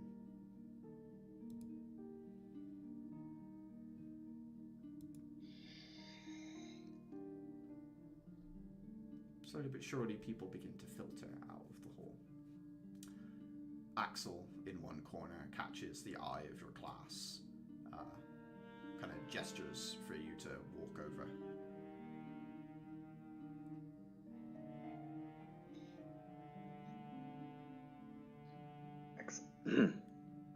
Axel, Dafer? I wasn't quite sure if that was alright to ask in front of the students, but I assume one of those local leaders that is in support of our headmistress is the matron? It is. However, she asked her involvement remain private, which we have honored. I'm sure you will too. Understandable.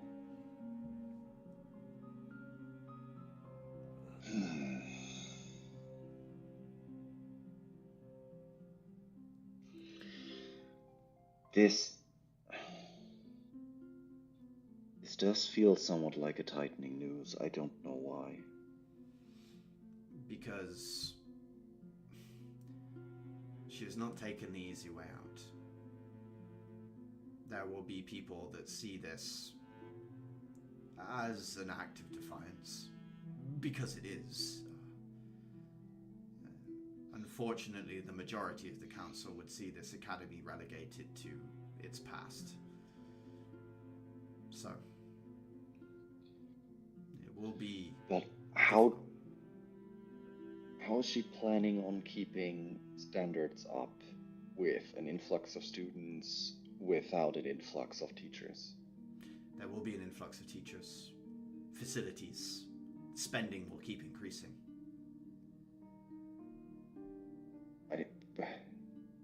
I assume the council is not that gracious to just say, hey, please take on triple the number of students, we will grant you additional funds.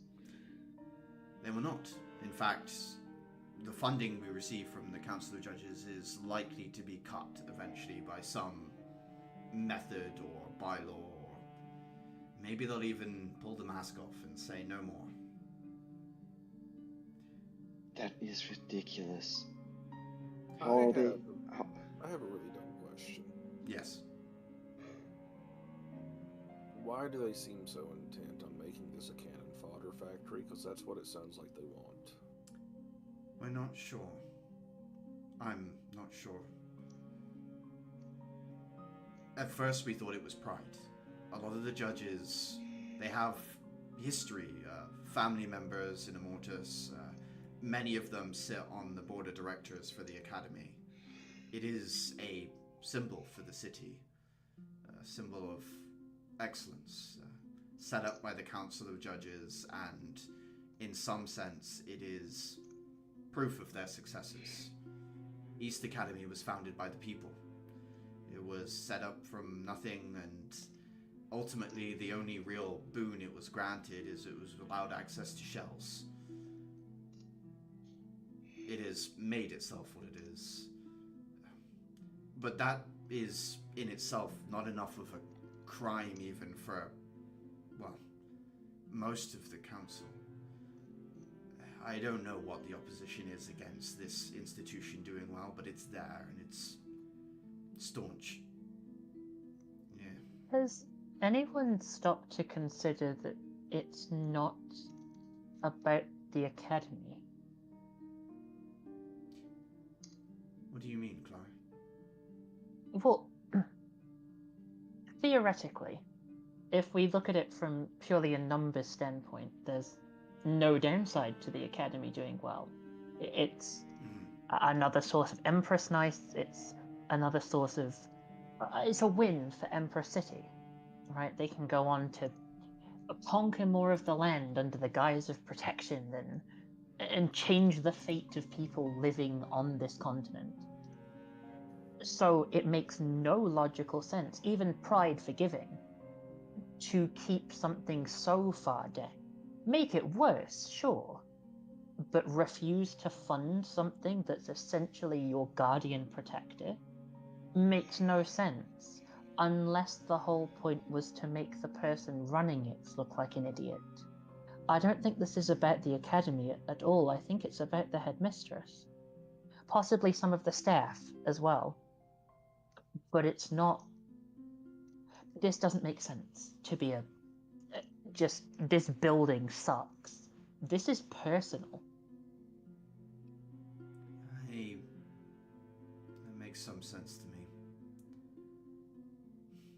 I can't help but feel, as much as the judges build themselves as a council, someone in there is pulling the strings. I think if you're right, whoever has the most power in that room, maybe they dislike the headmistress. Hell, maybe it's me, but it's hard to think of myself as that important. What you're saying could be true, Clara. I hadn't thought of it that way.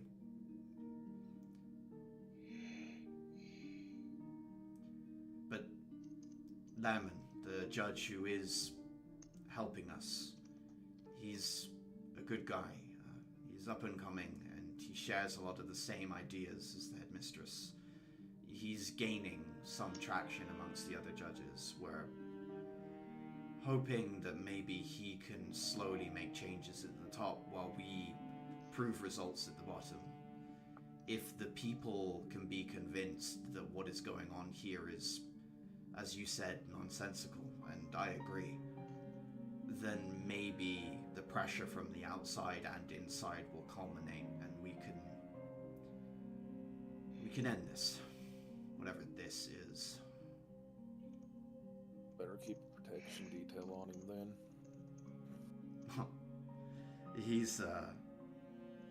He'll be safe.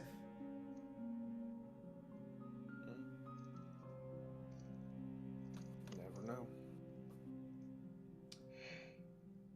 But you still have classes today. You best be gone. That feels Wait, illegal. you're our teacher. You're our teacher. We have them with you. No, I know nothing about history. You have that with your history teacher. I teach you how to get hit and hit things. Professor, I was poisoned last night. I don't feel so good. You look fine. Damn. You'll be Was that- fine. Was Suck it that up. your best Axel- attempt? You Axel, He just looks at him. You took your long teacher is just gaslighting. I can see your health bar. It's full. Shut up. Was that my best attempt? No. Why would I waste my good attempts on getting out of class when I could use my good attempts on sneaking out of school or something? wow! I can't believe you don't think Axel is worth it. About what happened to me last night. Werewolf. The beast. Yes.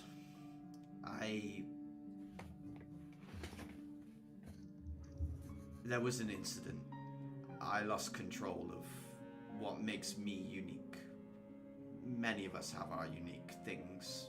Here, her spirit, and Caliban.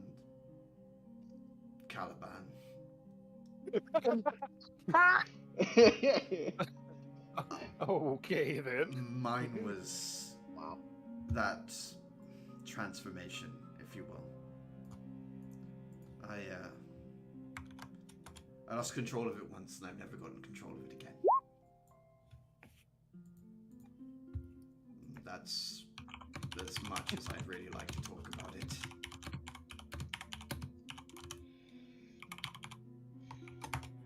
So, when this situation occurs, if this situation occurs again, then our only option is pretty much either you're already close to keeling over, or we have backup to deal with you, essentially.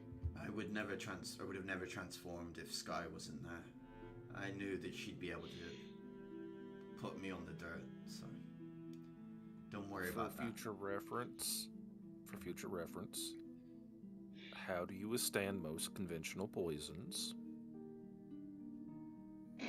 Sorry? How do I withstand most conventional? Are you thinking about poisoning me, Uther? Nothing harmful, just a sedative if incidents occur in the future.